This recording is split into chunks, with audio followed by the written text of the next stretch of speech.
তো ছোটবেলা আমাদের কেটেছে বিভিন্ন জায়গায়, যেহেতু আমার আব্বা সরকারি চাকরি করতেন।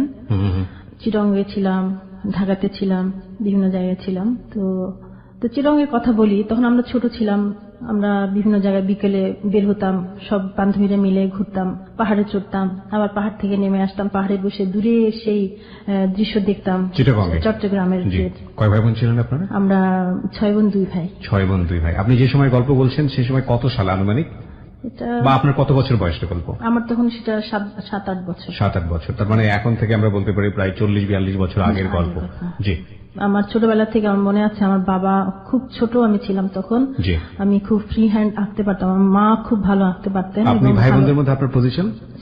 সেকেন্ড ছিলেন আপনি। বড় ভাই কি ভাই ছিল? না, আমার 6 বোনের পরে 2টা ভাই। ওকে, বলুন তারপর। তো আমার মাও খুব ভালো গান গাইতে পারতেন, যদিও উনি মানে টেলিভিশনে বা রেডিওতে গান করতেন না, এমনিতে ভালো গান করতে পারতেন, ভালো আঁকতে পারতেন, শিল্পী মনা ছিলেন।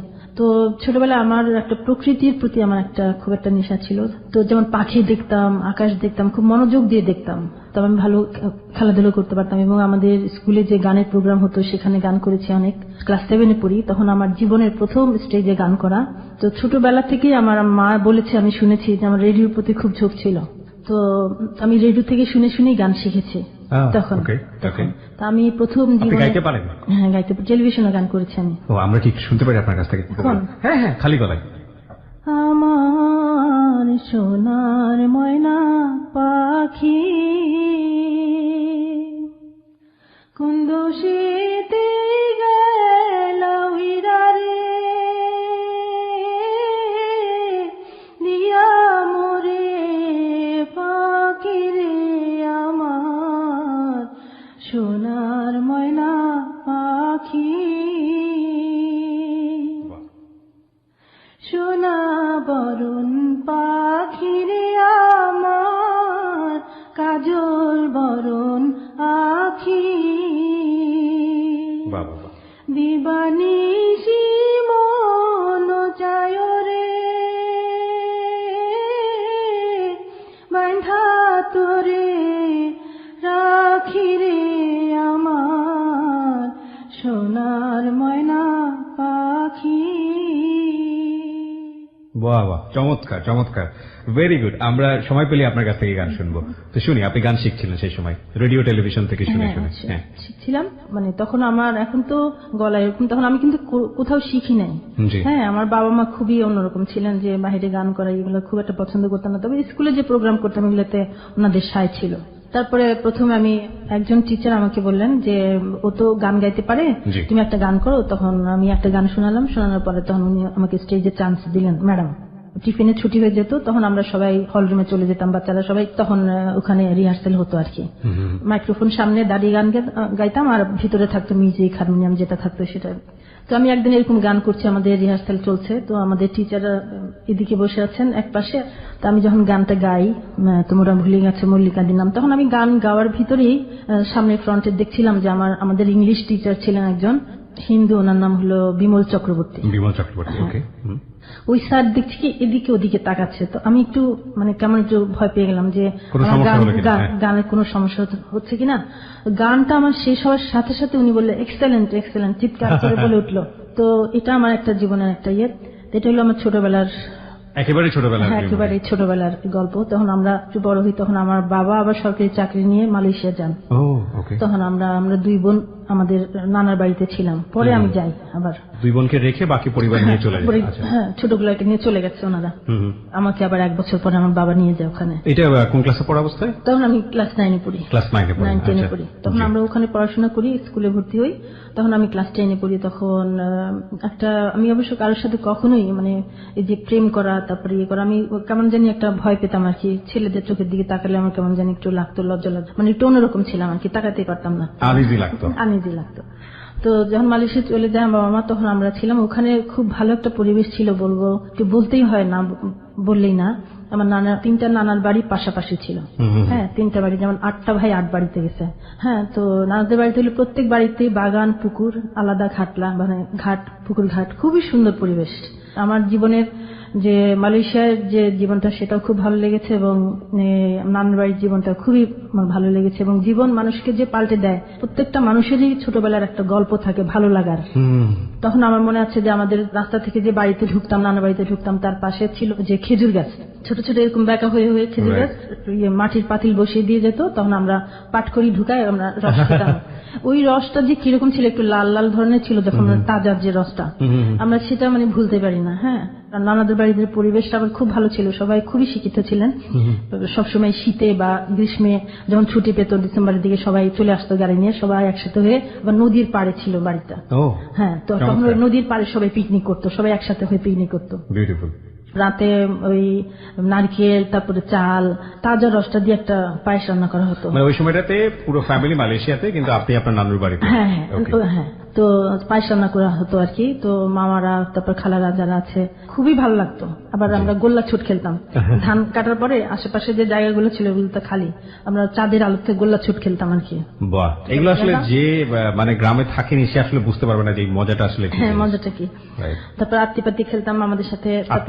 হ্যাঁ, আত্তিপাতি মানে অমুক গাছের পাতা টানতে হবে। ও আচ্ছা আচ্ছা, এটা আমি কখনো খেলি নাই। হ্যাঁ, আত্তিপাতি ছিল সেই খেলাটা। তো ওখানে আমাদের যে পরিবেশ ছিল, স্কুল যে আমরা গার্লস হাই স্কুলে পড়েছি, এটা খুবই ভালো এবং খুবই পরিবেশ সুন্দর।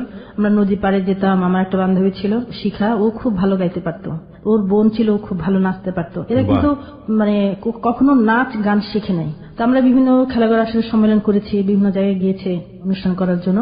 তো এভাবেই সময় কেটে যাচ্ছিল। তো কোন এক সময়, যেহেতু আমি তো বললাম যে আমি কখনো আসলে প্রেম করি নাই, কেমন জানি একটা ইয়ে ছিল যে পছন্দ করতে রিজার্ভ ছিলাম। হ্যাঁ হ্যাঁ, তখন আনন্দই কেটে যাচ্ছিল। তো একটা আমার কোন খালার বাসা না কোন মামার বাসা আমার খেয়াল নেই সেটা, তো একটা ম্যাগাজিন পেলাম, তখন সেখানে ওই যে ব্যক্তিগত বিজ্ঞাপন ছিল। আচ্ছা। হ্যাঁ, ওখানে লেখা ছিল, অনেক অ্যাড্রেস দেওয়া থাকতো যে ফ্রেন্ডশিপ করার জন্য, পেন ফ্রেন্ডশিপ। আচ্ছা। তো ওখান থেকে একটা বেছে আমি একটা অ্যাড্রেস নিলাম। আমার ছেলে নিশ্চয়ই। ছেলে। ওকে, কি ছিল ওই সময়টাতে? সে পড়াশোনা করছে।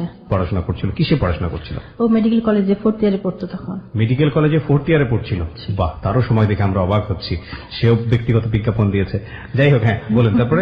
তারপর আমি ওই নামটা বেছে নিই, নেওয়ার পরে তখন বেছে নেওয়ার পরে আমি চিঠি লিখে যে আমি আপনার সাথে ফ্রেন্ডশিপ করতে ইচ্ছুক। মানে এটা কি আপনি আসলে ওই মেডিকেল কলেজে 4th ইয়ারে পড়ছে এটাই আপনাকে বেশি অ্যাট্রাক্ট করে? না, এটা না, মানে লেখাটা খুব সুন্দর ছিল, লেখাটা পছন্দ হয়েছে।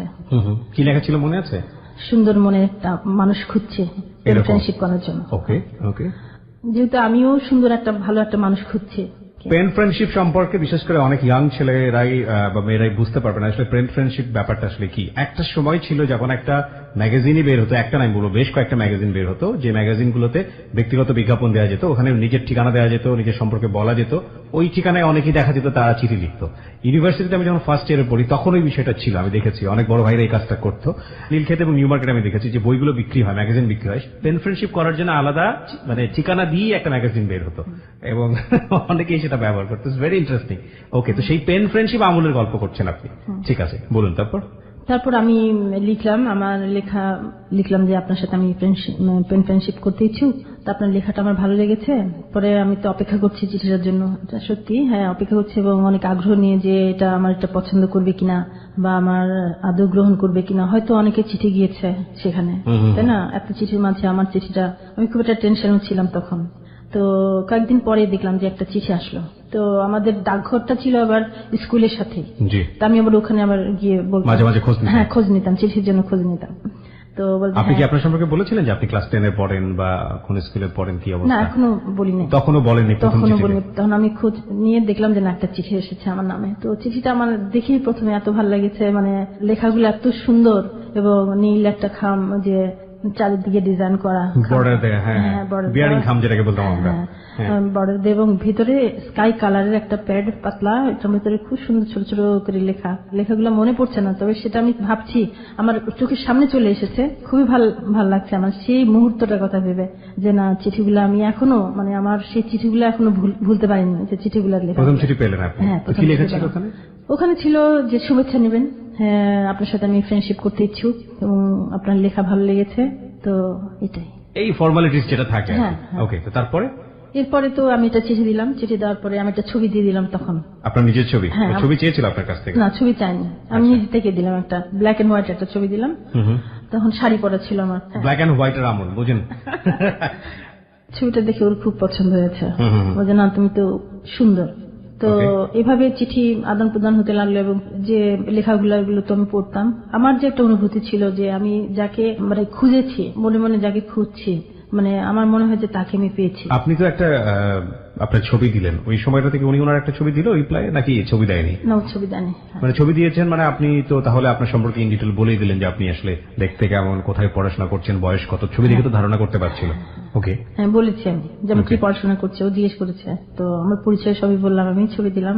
তারপরে চিঠি আদান প্রদান হতে লাগলো। এর মধ্যে আমি মানে ওকে সবসময় ভাবতাম যে আসলে ও দেখতে কেমন, তো যে মানুষটা এত ভালো, যার কথা এত সুন্দর, তারপরে ও নিজের থেকে একটা ছবি পাঠালো আমাকে। তো চেহারা সবকিছুই আসলে ভালো লাগার মধ্যে চেহারার কোনো কিছু থাকে না আমার মনে হয় আর কি। কথা বলা, চলন, তারপর সবকিছু মিলায় একটা মানুষ সুন্দর। শুধু একটা বিষয় না, কমপ্লিট একটা প্যাকেজ। ওকে, সবকিছু মিলিয়ে একটা মানুষ সুন্দর, আমি এটা বলবো। তো ওর লেখাগুলো পড়তে পড়তে আমার মনে হয়েছে না, ও অনেক ভালো মানুষ এবং আমি যাকে খুঁজি এটাই সেই মানুষ। ওকে, সামহাউ আপনি ইনফ্লুয়েন্স অনেক বেশি। ওকে, তখন পর্যন্ত আপনাদের ভিতর তো প্রেম ভালোবাসার কথাবার্তা হয়নি। তারপরে তখন আমি আবার কি করতাম, আমি আবার আঁকতে পারতাম ভালো। চিঠির মধ্যে হালকা একটু স্কাই কালার দিয়ে চিঠিটার খামটা কি করে একটা চাঁদ দিতাম, চাঁদটা থাকতো সাদা, এর মধ্যে একটু গাছ টাছ থাকতো, পাতা ঝরা গাছ থাকতো এবং একটা ছোট নিচে একটা কুড়ে ঘর, একটু কলা পাতা, এরকম আবছা একটা, মানে যেন যে সন্ধ্যাবেলা একটা আবছা একটা বাড়ি বা গাছ, চাঁদের আলো, নিজে নিজে আঁকতাম। তারপরে ওইটাতে চিঠি লিখতাম।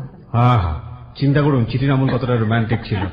একটা চিঠির জন্য কত প্রিপারেশন, এবং চিঠিটা পাঠানোর পরে টেনশনে থাকা, চিঠিটা ঠিক মতো গেল কিনা, এবং তারপরে চিঠি পাওয়ার পরে কি ভাববে, তারপরে কখন লিখবে, এবং তারপরে সেই চিঠিটা আসবে, আসার পরে খুলে সেটা রিপ্লাই পড়া, মানে এত বেশি লেন্দি কিন্তু এত বেশি ইনফ্লুয়েন্সিয়াল এবং এত বেশি ইমোশনাল ফিলিংস এর ব্যাপার ছিল।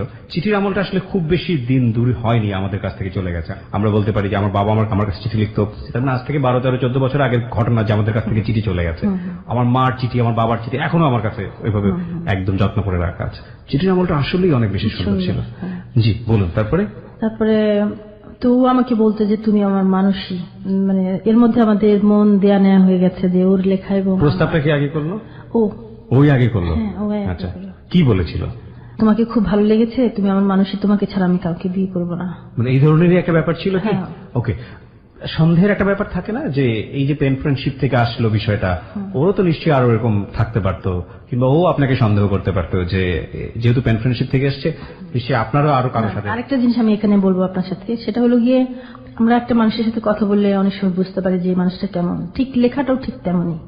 এতগুলো লেখা যখন ওর কাছে চলে গেছে এবং ওর লেখাগুলো আমার কাছে চলে এসছে, তখন কিন্তু আমাদের মানে পুরোপুরি বোঝা হয়ে গেছে যে মানুষটা কেমন। আচ্ছা, আমি যে মন মানসিকতার, আমার লেখাটা কিন্তু ওই ধরনের আসবে। ওকে, হ্যাঁ। তো ওর লেখাগুলো ছিল খুবই পরিচ্ছন্ন, খুবই সুন্দর। আমাকে পড়াশোনার কথা বলতো যে পড়ালেখাটা ভালো করে মনোযোগ দিয়ে করবে, কারণ এটা হলো নিজের, এটা কাউকে দিতে পারবে না, এটা কেউ নিতে পারবে না কখনো, এটা তোমার নিজস্ব। তখন আমি ওকে ভালোবাসতে শুরু করলাম। আমি তখন একদিন আমি চিঠিতে লিখলাম যে দেখো, আমাকে তো তুমি দেখো নাই, না দেখে তুমি আমাকে ভালোবেসেছো এবং বলেছো দেখতে কালো, আমাকে দেখলে পছন্দ করবে না। ওকে বললাম, তো আমাকে বলল যে আমি তোমার রূপ দেখে তোমাকে ভালোবাসিনি, তোমার যে শিল্পীর সত্তা আমি তাকে ভালোবেসেছি। সে আমাকে এটা বলল। তারপর একটা কথা, অনেক কিছুই লিখতো চিঠির মধ্যে, আমার প্রেম রবি কিরণ হেন, তোমার জ্যোতির্ময় মুক্তি দিয়ে তোমায় ঘিরে যেন, এরকম করে করে সে লিখতো। আর একটা যে লাকি এখন একটা গান আছে না, যে নীলমণিহার তোমায় দিয়ে গেলাম শুধু মনি রেখো, মানে যে এই গানটা যখন সে আমাকে লিখেছে তখন আমার কাছে মনে হয়েছে যে এটা একটা চিঠি আমার কাছে এসেছে, ওর কথা। লাকি এখন তো আপনাদের সময়ের তুমুল জনপ্রিয় শিল্পী, আমাদেরও খুব রেসপেক্ট, এটা খুব পপুলার একটা গান ছিল। হ্যাঁ, এবং আমি আসলে মূলত একজন শিল্পী, টেলিভিশনে গান করেছি। 84 সনে আমি ইয়েটা নিয়ে এসেছিলাম, আপনাকে দেখাবো। একটা চেক দিয়েছিল আমাকে টেলিভিশন থেকে, প্রতিভাস অনুষ্ঠানে, 84 সনের কথা বলি। গানের ভিতরে যারা শিল্পী, আমি যদি গান করি, আমি যদি গানের সুরের ভিতরে ঢুকতে না পারলাম তাহলে আমি গান গাইতে পারলাম না। আমাকে কথার ভিতরে, সুরের ভিতরে ঢুকতে হবে। তখনই আমি গানটা গাইতে পারবো ঠিক মতো। ও কি জানতো, মানে আপনার সে সময় যিনি যার সঙ্গে আপনি এটা করছেন নামটা কি ছিল? আমিনুল ইসলাম। আমিনুল ইসলাম।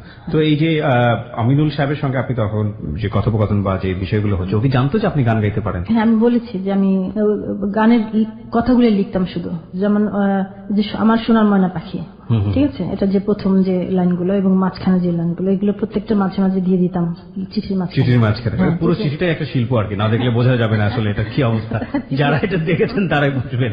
আচ্ছা, যেহেতু আমি গানগুলা দিতাম এবং গানগুলা করতাম, তখন সে বুঝে গেছে যে আমি ভালো মানে গাইতে পারি। আচ্ছা, এভাবে করে আমাদের সময় কাটতে লাগলো এবং একদিন দেখলাম যে একটা রক্ত দিয়ে চিঠি লিখলো সে, হাতের আঙ্গুলের মধ্যে পিন টিন দিয়ে বা কি দিয়ে রক্ত দিয়ে চিঠি লিখলো। ততদিনে তো আপনাদের মধ্যে সম্পর্ক হয়ে গেছে? হ্যাঁ হ্যাঁ, সম্পর্ক হয়ে গেছে। ও তো তখন বলেছে যে তোমাকে ছাড়া আমি বিয়ে করবো না, বলেছে। চিঠির প্রতীক্ষায় থাকতাম শুধু। আমার একটা মামা ছিল, ওনাকে বলতাম যে মামা আমার চিঠি এসছে কিনা, তখন বলতো যে না এখনো আসেনি, আসবে। তো আর সেই যে চিঠি আমি শুকে দেখতাম, চিঠিটা এত সুন্দর গন্ধ, কি যে ভালো লাগতো চিঠির ভিতরে। হ্যাঁ, এবং আমাদের নানার যে বাড়িটা ছিল এটা খুব নীরব ছিল। পুকুরের ঘাটের চারপাশে লেবু গাছ ছিল, অনেক সময় লেবু গাছের নিচে বসে চিঠি পড়তাম, খেজুর গাছের নিচে বসে চিঠি পড়তাম, তো অনেক সময় ঘাটে বসে চিঠি পড়তাম, এরকম। হ্যাঁ, চিঠি বারবার পড়তেন? হ্যাঁ, বারবার পড়তাম। তো যখন ওর কথা মনে পড়তো চিঠিটা খুলতাম, খুলে দেখতাম। আচ্ছা, অনেক সময় ও আমাকে দেখতে চেয়েছিল যে তুমি আসো, তোমাকে দেখে তোমাকে খুব দেখতে ইচ্ছা করে। ও তখন ঢাকাতে না, তখন সে রাজশাহী মেডিকেল কলেজে পড়তো। ওকে, আচ্ছা। আর আপনি তখন? চাঁদপুরে। ওকে। তখন ও আমাকে বলে যে তোমাকে দেখতে ইচ্ছা করে, খুবই দেখতে ইচ্ছা করে, তোমার চেহারাটা আমার ভাসে চোখের সামনে, তোমার সামনাসামনি বসে যদি তোমাকে দেখতে পারতাম, যে আমি তোমার সামনে বসে আছি, তুমি আমার সামনে বসে আছো, এরকম দেখতে ইচ্ছা করে। নীরবে দুজন দুজনকে দেখবো, শুধুই দেখবো। তখন ভাবতাম যে ওর সাথে যদি আমার, জানি না আল্লাহর হুকুম কি আছে, ওর সাথে যদি আমার দেখা হয়, ওর সাথে যদি আমার বিয়ে না হয়, মানুষ কত কিছুই ভাবে, কত কিছুই কল্পনা করে, কিন্তু কোন এক সময় দেখা যায় যে এটা হয় না। তো এই জন্য আমি চিন্তা করতাম যে আমি না দেখে যাকে এত ভালোবেসেছে, দেখলে তো আমি তাকে কখনোই ভুলতে পারবো না। তো এই জন্য আমি চিন্তা করলাম যে না, ওর সাথে আমি দেখা করবো না। আপনার মনের মধ্যে হলো যে এতটুকু হয়ে গেছে, না দেখাটাই বরং ভালো। হ্যাঁ, যদি কখনো যদি ওর সাথে দেখা হয় বা কোনোদিন ইয়ে হয়, তাহলে তো দেখা হবেই, এটা নির্ধারিত আছে আল্লাহর কাছে, যদি থাকে তাহলে হবে, এর বেশি আর জড়াতে চাইনি। তো আমার বাবা চিঠি লিখেছেন যে তোমাকে তো আমি নিয়ে আসবো মালয়েশিয়া, তুমি প্রস্তুত থেকো। তখন আমি ওকে চিঠি দিলাম যে আমি মালয়েশিয়া যাব, মালয়েশিয়াতে যাব। তো ওটা শুনে একটু বলে যে আবার কবে আসবে তুমি? আমার বাবা মা যখন চলে আসবে তখন আমি চলে আসবো, হয়তো 2 বছর পরে। তো আমাকে ভুলে যাবে না? তো বলছে না, কেন ভুলে যাব, পৃথিবীর যে প্রান্তে যায় না কেন, তোমাকে তো কখনোই ভুলতে পারবো না, যেহেতু তুমি আমার প্রথম। ওকে, প্রিয় শ্রোতা, আমরা জায়গাটা একটু ছোট্ট বিরতি নেই। যে সময়ের গল্প আমরা আজকে এখানে উপস্থাপন করছি সেই সময়টা অনেক আগের সময়, কিন্তু এই পেন ফ্রেন্ডশিপ বলেন বা চিঠি দিয়ে যোগাযোগ বলেন, এই সময়টা আমাদের খুব বেশি আগের সময় না। এক যুগ আগে গেলেই আমরা দেখতে পাবো যে সেই সময়টাতে মোবাইল ছিল না, সেলফোন ছিল না, যাই বলি না কেন, তখন মানুষ চিঠি লিখে যোগাযোগ করতো। এবং এই চিঠি বলি বা মানি অর্ডার বলি, টেলিগ্রাম বলি, এই বিষয়গুলো আসলে অপেক্ষার, এবং এই অপেক্ষার সাথে অনেক ধরনের অনুভূতি জড়িয়ে থাকে। উৎকণ্ঠা, কি লিখে না লিখে, কি রিপ্লাই আসে না আসে, মানুষটা কেমন আছে তাকে নিয়ে সবসময় যে চিন্তা। এই যুগে যারা ছিলেন না তারা আসলে অনুভব করতে পারবেন না যে এই ফেসবুকের একটা রিপ্লাই দেওয়ার সঙ্গে সঙ্গে দুনিয়ার যে প্রান্তে থাকুক না কেন, সঙ্গে সঙ্গে একটা রিপ্লাই আসছে, সেলফোনের মুহূর্তের মধ্যেই কথা বলা যায়। এখানে আসলে ওই ফিলিংসটা কাজ করে না। আমরা মনে পেয়েছি সেবা, আমরা যেখানটায় ছিলাম, আপনি বলছিলেন যে আমিনুলকে সেই সময়টাতে আপনি একটা চিঠি দিয়েছিলেন যে আপনি মালয়েশিয়াতে চলে যাবেন, বাবা ওখান থেকে ডেকেছে আপনাকে। তো আমিনুল একটা রিপ্লাই দিল যে কবে আসবে, তখন তাকে একটা বোঝালেন যে কোনো ভাবে হোক না কেন।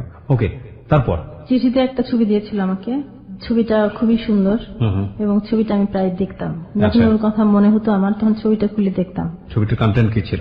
একটা পাহাড়ের উপরে সে, মানে বিকেলের একটা রোদ এসে ওর গায়ে পড়েছে, খুব সুন্দর একটা শার্ট পরা, পিঙ্ক কালার বা অরেঞ্জ কালার এরকম ধরনের একটা শার্ট আর একটা ব্ল্যাক প্যান্ট পরা। তো আপনি মালয়েশিয়া চলে গেলেন? তারপর? হ্যাঁ, মালয়েশিয়া চলে গেলাম। মালয়েশিয়া চলে যাওয়ার পরে ওকে চিঠি দিতাম, ও চিঠি দিত আমাকে, তখন আমাদের রেগুলার চিঠি আসা, মানে আদান প্রদান হতো। এরপরে মালয়েশিয়াতে ওইখানে আমি একটা কিন্ডারগার্টেন স্কুলে মাস্টারি করি এবং ওখানে বিভিন্ন প্রোগ্রামও করতাম। ওখানে সুফিয়া আমিন ছিলেন রেডিও আর্টিস্ট, তারপর আরেকজন ছিলেন রুকসানা। মালয়েশিয়াতে কি? মালয়েশিয়াতে, মানে বাংলা। ওকে। তো ওখানে একটা কথা না বললেই না, উনি বেঁচে নেই, অ্যাম্বাসাডার ছিলেন মুস্তাফিজুর রহমান। তো উনি আমাকে খুবই পছন্দ করতেন, ওনাদের বাসায় আমরা প্রায় যেতাম, আমাদেরকে প্রায় দাওয়াত দিতেন। উনি সবসময় বলতো যে, আমার বাবার নাম ধরে বলতেন, আপনার মেয়ে তো খুব গুণী, হ্যাঁ, ওখানকার যে অনুষ্ঠানগুলো পরিচালনা করা এগুলো সব আমি করতাম। এই কথাটা এই গল্পের মধ্যে আসতেই হবে এবং আমি কখনো ওনাকে ভুলবো না। আমি শ্রদ্ধা করি, আজও শ্রদ্ধা করি। উনি যদি আজও বেঁচে থাকতেন তাহলে আমি অবশ্যই ওনার সাথে দেখা করতাম। উনি আমার প্রিয় ব্যক্তিত্ব আমি বলবো। হ্যাঁ, খুবই স্নেহ করতেন এবং ওনাদের বাসায় আমরা যখন যেতাম তখন ওনার ওয়াইফের ছোটবেলায় একটা হারমোনিয়াম ছিল। আন্টি যখন ছোটবেলায় গান করতেন সেই হারমোনিয়ামটা ওখানে নিয়ে গিয়েছেন। তো হারমোনিয়ামটা নিচে নামিয়ে নিয়ে আসতো। ডুপ্লেক্স বাড়ি ছিল এবং বাড়িটা খুবই সুন্দর, চারিদিকে সাজানো গোছানো, মানে খুবই সুন্দর। আশেপাশে চারদিকে পাহাড় ছিল, ছিল খুবই সুন্দর। বিরাট ড্রয়িং রুম, তো মাঝখানে ছিল কার্পেট, ওখানে হারমোনিয়াম নিয়ে আমি বসে গান করতাম। তো অনেক ধরনের গান করতাম আমি তখন, রবীন্দ্রসঙ্গীত এবং ইন্ডিয়ান আধুনিক বাংলা গান, তো ওইগুলা করতাম। আবার আমাদের বাসায় দাওয়াত দিত আমার মা, আমার আম্মা দাওয়াত দিতেন ওনাকে। তো এরকম এবং বিভিন্ন জায়গায় ঘুরেছি। যেমন আমরা বিকেল বেলা আমি আবার খুব ভালো সাইকেল চালাতে পারতাম, ওখানে খুব সাইকেল চালাতাম আমি।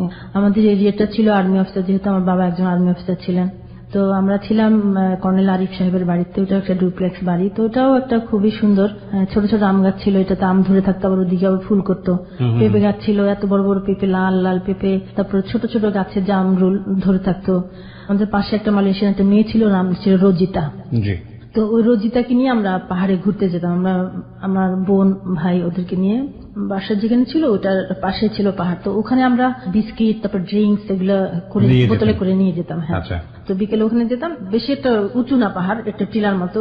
তো ওখানে এটার নিচে যে ঢালটা, ওখানে ছিল রাবার গাছ, অনেক বড় বড় রাবার গাছ ছিল। রাবার গাছ ছিল এবং রাবারের ছোট ছোট পাতিল দেওয়া থাকতো। আর আরেকটা যেটা আমরা করতাম, যেটা মালয়েশিয়া একটা জিনিস দেখছি, যেটা যে ওখানে হলো গিয়ে কেউ বেকার থাকতো না।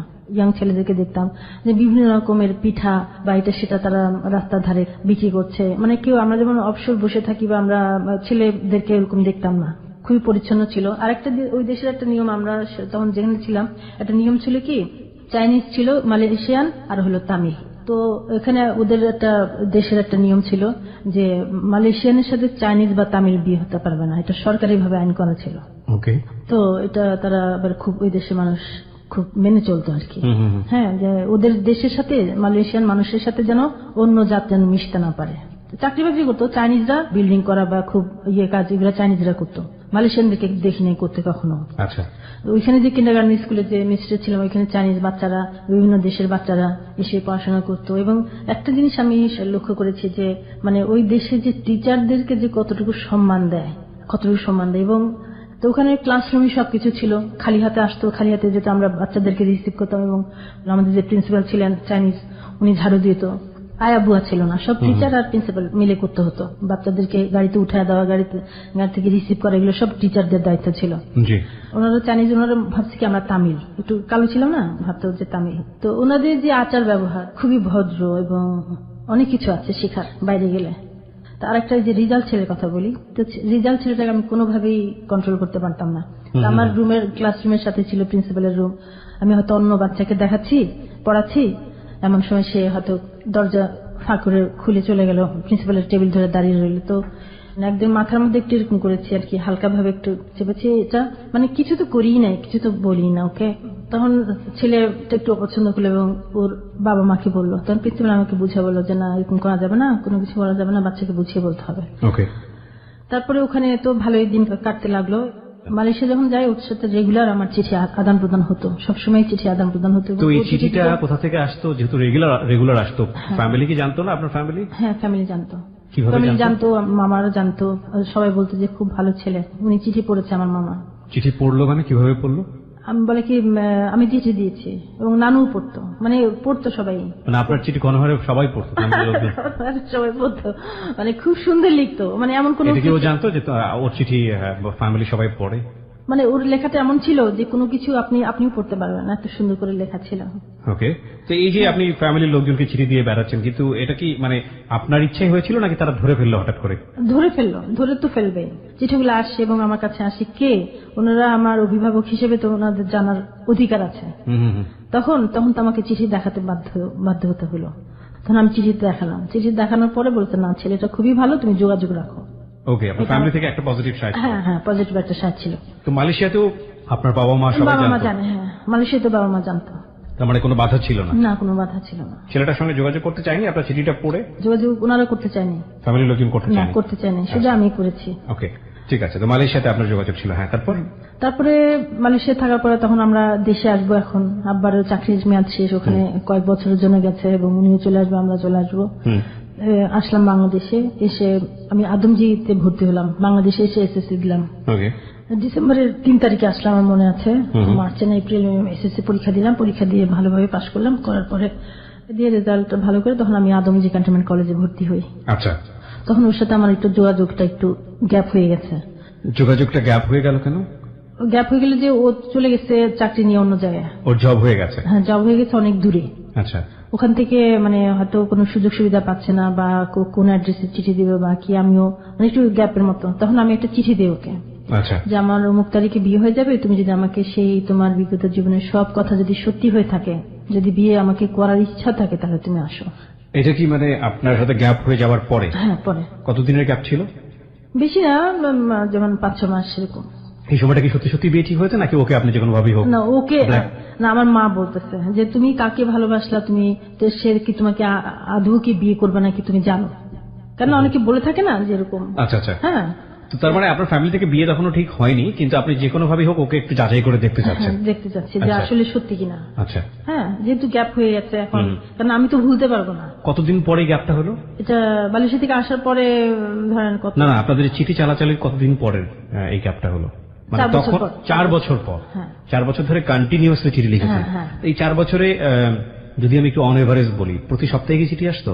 সপ্তাহে আসতো, প্রতি সপ্তাহে একটা চিঠি আসতো। আচ্ছা, প্রতি সপ্তাহে একটা চিঠি আসতো। তো একটা গ্যাপ হয়ে গেছে। তখন আমার মা বলতেছে তুমি তো পছন্দ করো, কাউকে পছন্দ করার চিঠি লেখো, আমরাও জানি এটা কি সত্যি সে তোমাকে বিয়ে করবে কিনা, তুমি দেখো।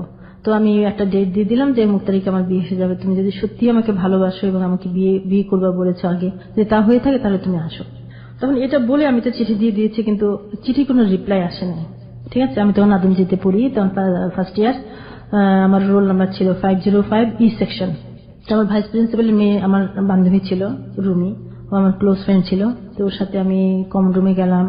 তখন আমার চুলগুলো ছোট ছোট ছিল, আমরা ব্যাডমিন্টন খেলে আমি চুল খুলে গেছি, তো ওগুলো আবার ব্যান্ড দিয়ে বেঁধে আমি আসতেছি, ক্লাসে যাব, ঘন্টা পড়ে গেছে, ক্লাসে যাব। তেমন সে আমাদের ডিসিপ্লিন মেনটেন করা হয়েছে। টিচার এসে রুমিকে বলছে যে তুমি কি সেকশনে? বলে জি স্যার আমি এই সেকশনের। তো বলে তোমাদের 505 রোল নাম্বার কার? বলে যে স্যার ওর। তো বলে ওর সাথে একজন লোক দেখা করতে এসছে।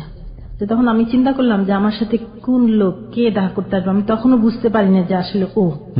হ্যাঁ, আমি কল্পনাও করতে পারি না, যেহেতু কোনো উত্তর নাই, কোনো রিপ্লাই নাই, কিছু নাই।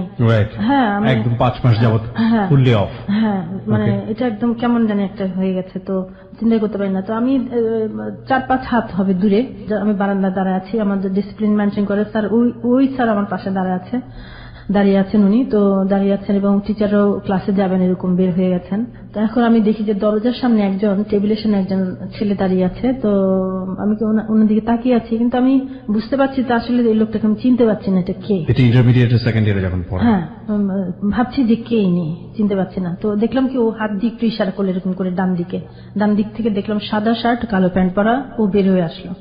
ওকে তো ছবি দেখে তো চিনি। ততদিনে কি ও ডক্টর হয়ে গেছে? হ্যাঁ, জয়েন করেছে। হ্যাঁ, জয়েন করেছে। আচ্ছা, হ্যাঁ, বের হয়ে আসছে। তো ওকে দেখে ও এসে দরজার পাশে দাঁড়িয়ে আছে। তো ও তাকিয়েছে আমার দিকে, আমিও তাকিয়েছি। প্রায় 1-2 মিনিট হবে, কেউ কোনো কথা বলি না। ডিসিপ্লিন মেনটেন করে যে স্যার, উনি বারবার আমাকে জিজ্ঞেস করছে যে কি হয় তোমার। আমি আর কোনো কথাই বলতে পারছি না। তো আমার কিছুক্ষণ পরে মনে হলো যে কেউ একজন আমাকে কিছু জিজ্ঞেস করছে, বুঝছেন। আমি এরকম এই সময়টাতে আপনি পুরো মানে একেবারে দুনিয়ার কোনো কিছু শুনতেছেন না, পুরো দুনিয়া থেকে আউট অফ দ্য ওয়ার্ল্ড। ওর দিকে তাকিয়েছি আমি, ওর দিকে তাকিয়েছি। ঠিক আছে, 4 বছর পর যে মানুষটার সঙ্গে আপনার চিঠি লেখালেখি, সেই মানুষটা আপনার সামনে এসে দাঁড়িয়ে আছে। তো আমি তো বললো না যে 2 মিনিট আমি কোনো কথাই শুনতেছি না, মানে কে কি বলছে বা কেউ আছে কিনা ধার পাশে, আমি কোনো কিছুই মনে নাই বা কিছুই দেখছি না, শুধু ওকে দেখছি। আমার একটা ভাব আমার ভিতরে চলে আসছে। তো আমি তখন স্যার যখন বলছে কি হয় তোমার, তখন আমি স্যারের কোনো উত্তর দিইনি। আমি ওকে বলতেছি যে আপনার সাথে তো আমার এখন দেখা হবে না, আপনার সাথে আমার ছুটির পরে দেখা হবে। হ্যাঁ, তখন ও খালি একটা কথা আমাকে জিজ্ঞেস করলে যে ছুটি হবে কখন। তো ছুটি আমার কখন হবে সেটাও আমি ভুলে গেছি আসলে সেই মুহূর্তে। কারণ আমার বান্ধবীকে জিজ্ঞেস করছি যে আমাদের ছুটি হবে কখন, তো ও বললো যে 4:45। আমাদের 3:40 ছুটি হতো, 3:40 ছুটি হতো। তো 5 মিনিট আগে বলে ফেলছে। তখন আমরা ক্লাসে চলে আসলাম। আমি রুমিকে ধরে, আমি রুমির হাত ধরে আমি আসতেছি তো প্রথম সিঁড়িটা বেয়ে একটু সমান জায়গা, ওখানে এসে দাঁড়ায়, আবার নিচে ওর দিকে তাকালাম যে ও কি কোথায় কি করছে বা কি, দেখি যে আমার দিকে এমন ভাবে তাকিয়ে আছে সে অসহায়ের মতো। সেই দৃশ্যটা আমি জীবনে ভুলতে পারিনি। তো একেও খুব করে তাকিয়ে আছে আমার দিকে। তো আমিও দেখলাম ওকে, দেখার পর আমি ক্লাস চলে আসলাম। কি আধা ঘন্টা কোনো টিচার আসে না ক্লাসে। তখন আমাদের যে প্রিফেক্ট মনিটর ছিল ওদেরকে আমি পাঠালাম যে দেখো তো ওই ছেলেটা আছে কিনা। কিসে পড়তেন আপনি ওই সময়টাতে? সেকেন্ড ইয়ারে। কোন কলেজে? আদমজি ক্যান্টনমেন্ট। আদমজি ক্যান্টনমেন্ট, ওকে। তো ওইখানে ওই কলেজের একটা নিয়ম ছিল কি, এখন ছেলেমেয়েরা কি করে জানি না, তখন আমাদের ছিল খুব কড়াকড়ি ছিল যে উল্টাপাল্টা কোনো কিছু দেখলে আমাদেরকে টিসি দিয়ে বের করে দেওয়া হতো, এবং সেটা একটা ভয় কাজ করতো সবসময়। ক্যান্টনমেন্ট স্কুল কলেজগুলো তো এটাই হয় সবসময়, খুব ডিসিপ্লিন। আমি নিজেও ক্যান্টনমেন্টে পড়েছি। জি বলুন। চলে উপরে উঠে গেলাম, ক্লাসে চলে গেলাম। এখন টিচার কেউ আসতেছে না, তখন প্রিফেক্ট মনিটর ওদেরকে পাঠালাম যে দেখো তো ছেলেটা বলে কি হ্যাঁ খুব কথা কাটাকাটি হচ্ছে স্যারদের সাথে। ছেলেটার হ্যাঁ খুব বার্গেনিং হচ্ছে, খুব কথা কাটাকাটি হচ্ছে। ওর ইচ্ছে হলো সে আমাকে নিয়েই যাবে। স্যাররা বলছে না এখানে যেহেতু আমি কোনো কথাই বলি নাই ওখানে। ব্যাপারটা হচ্ছে এরকম যে স্যাররা বুঝে গেছে কিছু একটা হবে আপনার। হ্যাঁ আমি যেহেতু কিছু বলি নাই, আমার বান্ধবীটা বলে যে তুই বলতি যে কাজিন, তাহলে তো পরিষ্কার হয়েছে। এই জন্যই স্যাররা ওকে ধরেছে এবং কথা কাটাকাটি হচ্ছে। বুঝতেই পারছেন যে এরকম অবস্থায় কি হতে পারে, বিশেষ করে ওনাদের সময়টাতে যেখানে কড়া ডিসিপ্লিন। তারপরে তো অনেকক্ষণ পরে ক্লাস টিচার আসলো। টিচার এসে তো ক্লাসগুলো, এখন আমার বান্ধবী বলছে যে তুমি চলে যাও, যেহেতু আমার বাবাও ছিল, বাবাও দেখেছে তোমাকে, যেহেতু আমিও ছিলাম, তো তুমি তো তখন কোনো কথা বলো নাই, এখন তুমি আলাদা চলে যাও, আমার সাথে থাকলে তোমাকে আমার বাবা জিজ্ঞেস করবে। ওকে, এটা কে বলছে? এটা আমার বান্ধবীটা বলছে। ওকে, নাকি আপনাকে? আমার বান্ধবী আমাকে বলছে, কেননা ওর বাবা তো দেখেছে, ওর বাবা তো ভাইস প্রিন্সিপাল, জিজ্ঞেস করবে না যে কে কি হয়েছে। তখন বলছে তুমি চলে যাও, কেননা টিচার এখানে দাঁড়িয়ে থাকে, এই সিঁড়ি দিয়ে ছেলেরা নামে, এই সিঁড়ি দিয়ে মেয়েরা নামে। তখন সাদা ড্রেস পরা আমি আমার ক্লাসের একটা মেয়ের সাথে ছুটি হওয়ার পরে ক্লাসের মেয়ের সাথে বের হয়ে চলে আসি গেটে। আসার পরে গেটে এদিকে তাকালাম কেউ নাই, ওদিকে তাকালাম কেউ নাই। তো আমি 5 মিনিট অপেক্ষা করলাম। তারপর আবার দেখি যে ডিসিপ্লিন মেনটেন করে ওই স্যার দূর থেকে তাকিয়ে আছে আমার দিকে, কেমন জানি ভয় ভয় করছিল যে তার স্যার মনে হয় দেখছে আমাকে বা ফলো করছে। হ্যাঁ, তবে আমি কিছুক্ষণ অপেক্ষা করে থেকে সেদিন আর রিক্সা নিলাম না। সেদিন মন খুব খারাপ যে ওকে পেলাম না, ও আসলো না, হয়তো রাগ করেছে বা কিছু, এরকম একটা ভাবতে ভাবতে বাসায় চলে এসেছে। তারপরে পরের দিন যখন ক্লাসে যায়, তখন আমার বান্ধবী যেটা ছিল আমার সাথে বলে কি তুই যাওয়ার পরে ওই 2টা ছেলে এসে তোকে যে কত খুঁজলো। কোন 2টা ছেলে? ওই যে আমার ফ্রেন্ড আমিনুল। আমিনুল তো 2টা হবে কিভাবে? ওর সাথে একটা ফ্রেন্ড ছিল, ওর সাথে আরেকজন ছিল। ওই ফ্রেন্ড ছিল, বলে যে অনেক খোঁজাখুঁজি করছে ওরা, আমার তো 5 মিনিট আগে বলে ফেলেছে। তার মানে বিষয়টা ছিল এরকম যে আপনার সাথে দেখা করার জন্য ওরা বাগবিতণ্ডা করে হলেও অপেক্ষা করছিল, কিন্তু আপনি চলে আসার পরেও মানে 5 মিনিট আগে যেহেতু আপনি স্কেপ করেছেন, ওখান থেকে চলে এসেছেন, মানে আপনার জন্য ওরা ওয়েট করে পারফেক্ট টাইমে এসেও আপনাকে পায়নি। ওকে, তারপরে এটাই হলো আমার ওর সাথে প্রথম দেখা, শেষ দেখা বলবো না। তো চিন্তা করে দেখেন 4 বছর পরে একটা মানুষের সঙ্গে দেখা হলো এবং কতটা মানে অনাকাঙ্ক্ষিত একটা বিষয় ঘটলো। এরপরে আমি খুব কান্নাকাটি করেছি। এরপরে একটা চিঠি দিয়েছি আমি, যে একটা ফোন নাম্বার দিয়েছি, আমার একটা বান্ধবীর ফোন নাম্বার দিয়েছি এবং চিঠি দিয়েছি যে তুমি আমার এই ঠিকানা একটা ফোন দাও বা মানে ওটার আর কোনো উত্তর পাইনি আমি কখনো। মানে ও প্রচন্ড অভিমান করেছে। হ্যাঁ, মানে ও পাই নাই চিঠিটা পাইনি। ওকে, কারণ ও ওখান থেকে যেখানে চাকরি করতো সেখানে চলে গিয়েছে আর কি।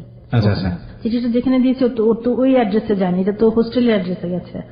তো ওখানে চলে যাওয়ার পরে তো আমার সবসময় মন খারাপ থাকতো, খুবই কান্নাকাটি করতাম আমি ওর জন্য, খুবই কান্নাকাটি করতাম এবং মন খুব খারাপ ছিল যে ও আসছে, এসে ফিরে চলে গেছে এবং কেমন একটা এটাই আমাকে সবসময় রিপ্লাই পাচ্ছিলেন না। তখন ব্যাপারটা কি দাঁড়ালো? আপনি আরো চিঠি লিখতেছিলেন কন্টিনিউয়াসলি? ওই চিঠিটা যখন উত্তর পাইনি তখন আমি ভেবেছি যে না, ওর হাতে গিয়ে পড়েনি।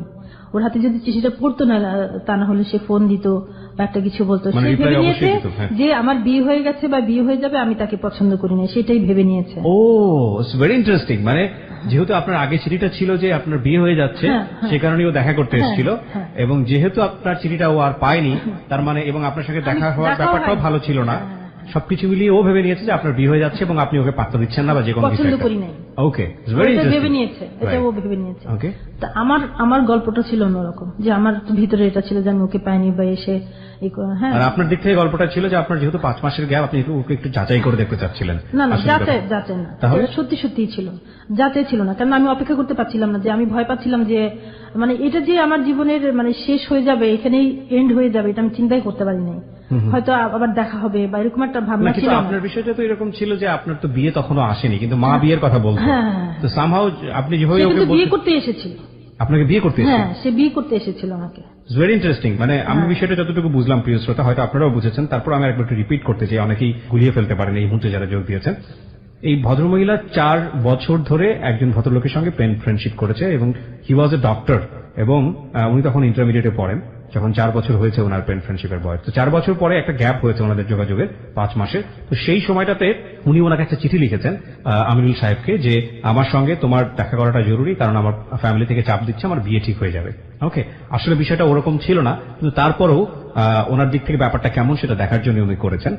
এই চিঠিটা পাওয়ার পরে আমিনুল সাহেব ওনার কলেজে এসছে, এবং কলেজে আসার পরে যেটা হয়েছে যে এক ধরনের মিসআন্ডারস্ট্যান্ডিং বা টাইম ম্যাচ হয়নি, যে কারণে এক নজর দেখা হয়েছে, কিন্তু শেষ পর্যন্ত ওনার সঙ্গে মিট করতে পারেনি। দুজনের মধ্যে কথোপকথনও তেমন একটা হয়নি। অদ্ভুত বিষয় হলো, এই ঘটনার পরে আমাদের যিনি গেস্ট আজকে শ্যামা, তার প্রচন্ড মন খারাপ হয়, এবং সে একটা চিঠি লিখেছিল আমিনুল সাহেবের কাছে, এবং সেই চিঠিটা আমিনুল সাহেবের হাতে পৌঁছায়নি। ওদিকে আমিনুল সাহেব মনে করেছে যেহেতু ভালো করে কথাবার্তা বলেনি বা দেখাতে আসলে সিচুয়েশনটা ওরকম অনুকূলে ছিল না, সেহেতু সে ধরেই নিয়েছে যে সে আসলে তাকে পছন্দ করেনি, এবং সে বিয়ে করে ফেলেছে, মানে শ্যামা বিয়ে করে ফেলেছে। বুঝুন অবস্থাটা কতটা জটিল এবং কতটা সিনেমাটিক হতে পারে। বলুন তারপরে কি হলো? তারপরে তো আমি যেহেতু কান্নাকাটি করতেন, হ্যাঁ, সবসময় কান্নাকাটি করতাম। ওকে দেখার পর থেকে আমি শুধু কান্নাকাটি করতাম, এবং আমি ওর কথা বলতে গেলে আমার এখনো চোখে পানি আসে। আসলে আমি অনেক সময় ওর কথা বলতে যাই, আমার আসলে কান্না চলে আসে। প্লিজ আপনি একদম ফিল ফ্রি, মানে আপন মন করে বলেন। কান্না চলে আসে আমার, কেন আমি ওই যে তাকিয়ে ছিল আমার দিকে, আমি মানে এটা ভুলতে পারিনি কোনদিন আর কি। ওইটা আমাকে সবসময় কষ্ট দিয়েছে।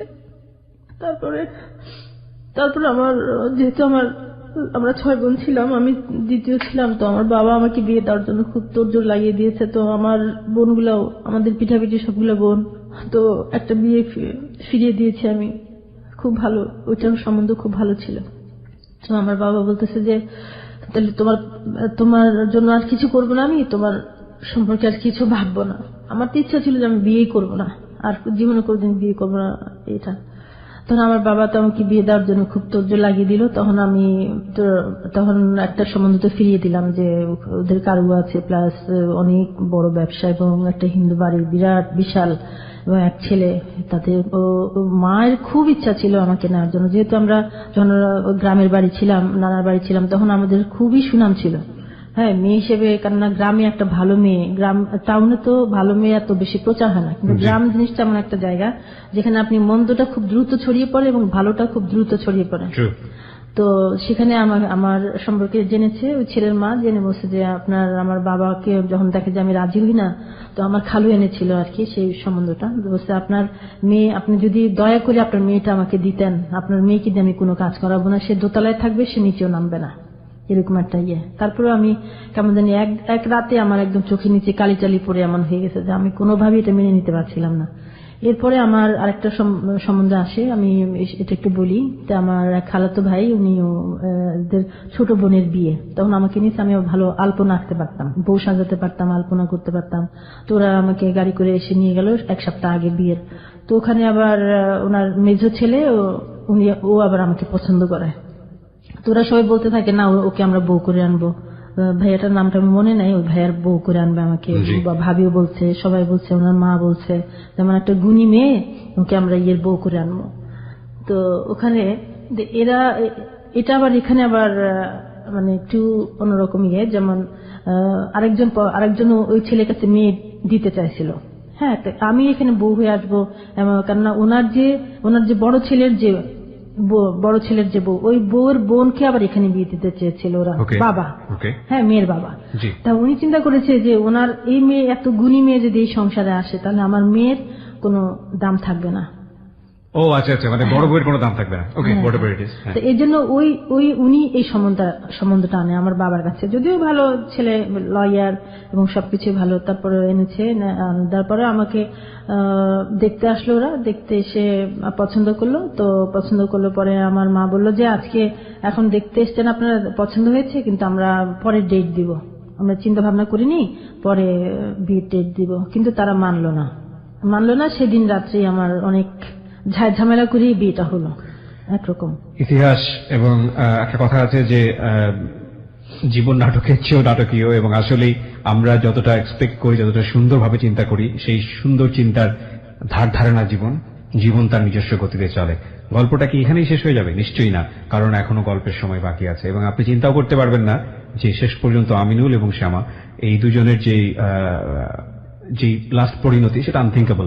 আমরা ছোট্ট একটা বিরতি, এক ধরনের বাধ্যতামূলক বিয়ে আমরা বলবো, সেটা আপনি করলেন বা আপনাকে করতে হলো। তারপর তো বিয়ে হয়ে গেল, রাতে অনেক গন্ডগোল হলো, অনেক আমার বাবা রাজি ছিল, মা রাজি ছিল না, এমন ইয়ের মধ্যে বিয়ে হয়ে গেল। বিয়ে হয়ে যাওয়ার পরে তখন পরে আমার হাজবেন্ড ছিল এক রুমে, আমি ছিলাম আরেক রুমে, এরকম করে কোন রকম রাত পোহায় গেল। তো সকালে বলে চলে গেল। এরপরে আমার মা এত কান্নাকাটি শুরু করলো। আমার মা কান্নাকাটি শুরু করার পরে আমাকে বলতেছে যে তুই চলে যা। মানে ব্যাপারটা এরকম যে আপনার মাও পছন্দ করেন? মা মেনেই নিতে পারেনি বিয়েটা। কেন? জামাই পছন্দ হয়নি? জামাই পছন্দ হয়নি। মা তো জানে যে কি জব করছে। আমার মা জিজ্ঞেস করছে যে তুমি কিসে আছো, ছেলেকে জন দেখতে যায়। তো ও নাকি উত্তর দিয়েছিল যে আমি চাকরি করি। এই কথা শুনে আমার মা পছন্দ করে নাই, যেহেতু জানে যে ওনার মেয়েটা তো উনি নিজের হাতে গড়ে তুলছে, এবং মেয়েটার রুচি সম্বন্ধে, ইয়ে সম্বন্ধে, সবকিছু সম্বন্ধে জানে আমার মা। এবং আমেরিকা থেকেও একটা বিয়ে আসছিলাম, বলছে যে না আমি ওকে বাইরে বিয়ে দিব না, এরকম। মা বলছিল যে ঠিক আছে পছন্দ হয়েছে, পরে আমরা মেয়েকে বিয়ে দিব বা ডেট পরে দিব, কিন্তু এটা ওরা মানতে চায় না। এটা পরে মানে একরকম জোর করে বিয়ে হয়ে গেল। তো পরের দিন যখন ওরা চলে যায়, তখন আমার মা বলতেছে যে তোর যদি কারোর সাথে কোনো সম্পর্ক থাকে তুই চলে যা। খুবই কাঁদতেছিল। আমার মায়ের কান্না আমি জীবনে এরকম দেখি নাই, সেদিন যেরকম দেখছি। তো আমি মা আমি কোথায় যাব? পরে 7 দিন পর আমাকে উঠায় নিল ওরা। উঠানোর পরে আমার হাজবেন্ড আমাকে দেখলো, দেখে বলে কি তোমার তো চেহারা সুন্দর না, তোমাকে তো ভালোভাবে দেখলে তোমাকে বিয়ে করতাম না, বুঝছেন? তো আমার মাকে বললাম, মা এরকম কথা বলে। তো আমার মা তো তখন থেকে আমাকে ছেলে থেকে ছাড়ায়, বিয়ে তো দিতেই চায় না, তারপর ছাড়ায় নিয়ে আসতে চাইছিল, কিন্তু আমি আসিনি। এই জন্য যে যেখানে একটা বিয়ে হয়ে গেছে এবং যাকে আমি পছন্দ করি, ভালোবাসি, সে তো আমার জীবন থেকে চলে গেছে। তো এখন যদি আমার বাবা মা আমাকে একটা অন্ধ খোড়া যার সাথে আমাকে বিয়ে দিক, আমি সেটা মেনে নিব, এবং সেটাই মেনে নিয়েছে। ওখানে তো আমার একটা জীবন ছিল, কিন্তু সেই জীবনে যে একটা মুহূর্তের জন্য আমার চোখের পানি থেমে থাকিনি, এবং তাকে আমি ভুলতে পারিনি একটা মুহূর্তের জন্য, আমিনুল ইসলামকে। এবং আমার কাছে মনে হতো যে আমি যেদিকে তাকাতাম মনে যেন ওকে দেখতাম। ওর দেশের বাড়ি ছিল রাজশাহী। লোকজন যদি শুনতাম যে রাজশাহী ওদের বাড়ি, ওখানে দৌড়ায় যেতাম যে এই নামের কোনো কাউকে চিনেন কিনা। তখন আপনার সংসারেই বাকি অবস্থা, সংসার ঠিকই করেছে, কোনো ত্রুটি হয়নি। কেননা আল্লাহ আমাকে যে দায়িত্ব দিয়েছেন, আমি কোনো দায়িত্বের ত্রুটি করি নাই, এবং আমার যে হাজবেন্ড তারও কোনো অবহেলা করি নাই বা অসম্মান করি নাই। তার যতটুকু পাওয়া ততটুকু আমি ঠিকই করে গেছি। বাহির থেকে সবাই আমাকে নর্মাল দেখতো, শাশুড়ির খেদমত করছি, শ্বশুরের খেদমত করছি, স্বামীর খেদমত করছি, সবকিছুই করছি, কিন্তু ভিতরে যে একটা ক্ষত, এটা আমার দিন রাত মানে ব্যথা অনুভব করতাম, ব্যথাটা থেকেই যেত। তখন আমি সবসময় নামাজ পড়তাম, ভাবতাম যে আল্লাহ তুমি যদি ওকে মিলিয়ে দিতে, আমি যদি ওকে দেখতে পারতাম, দেখা হওয়ার পর যদি বলতে পারতাম যে আসলে আমি তোমাকে পছন্দ করি, আসলে এই জিনিসটা হয়েছে, তুমি কি ভেবে নিয়েছো আমি জানি না, আমি তো আমার নীতির উপরে ঠিক আছে।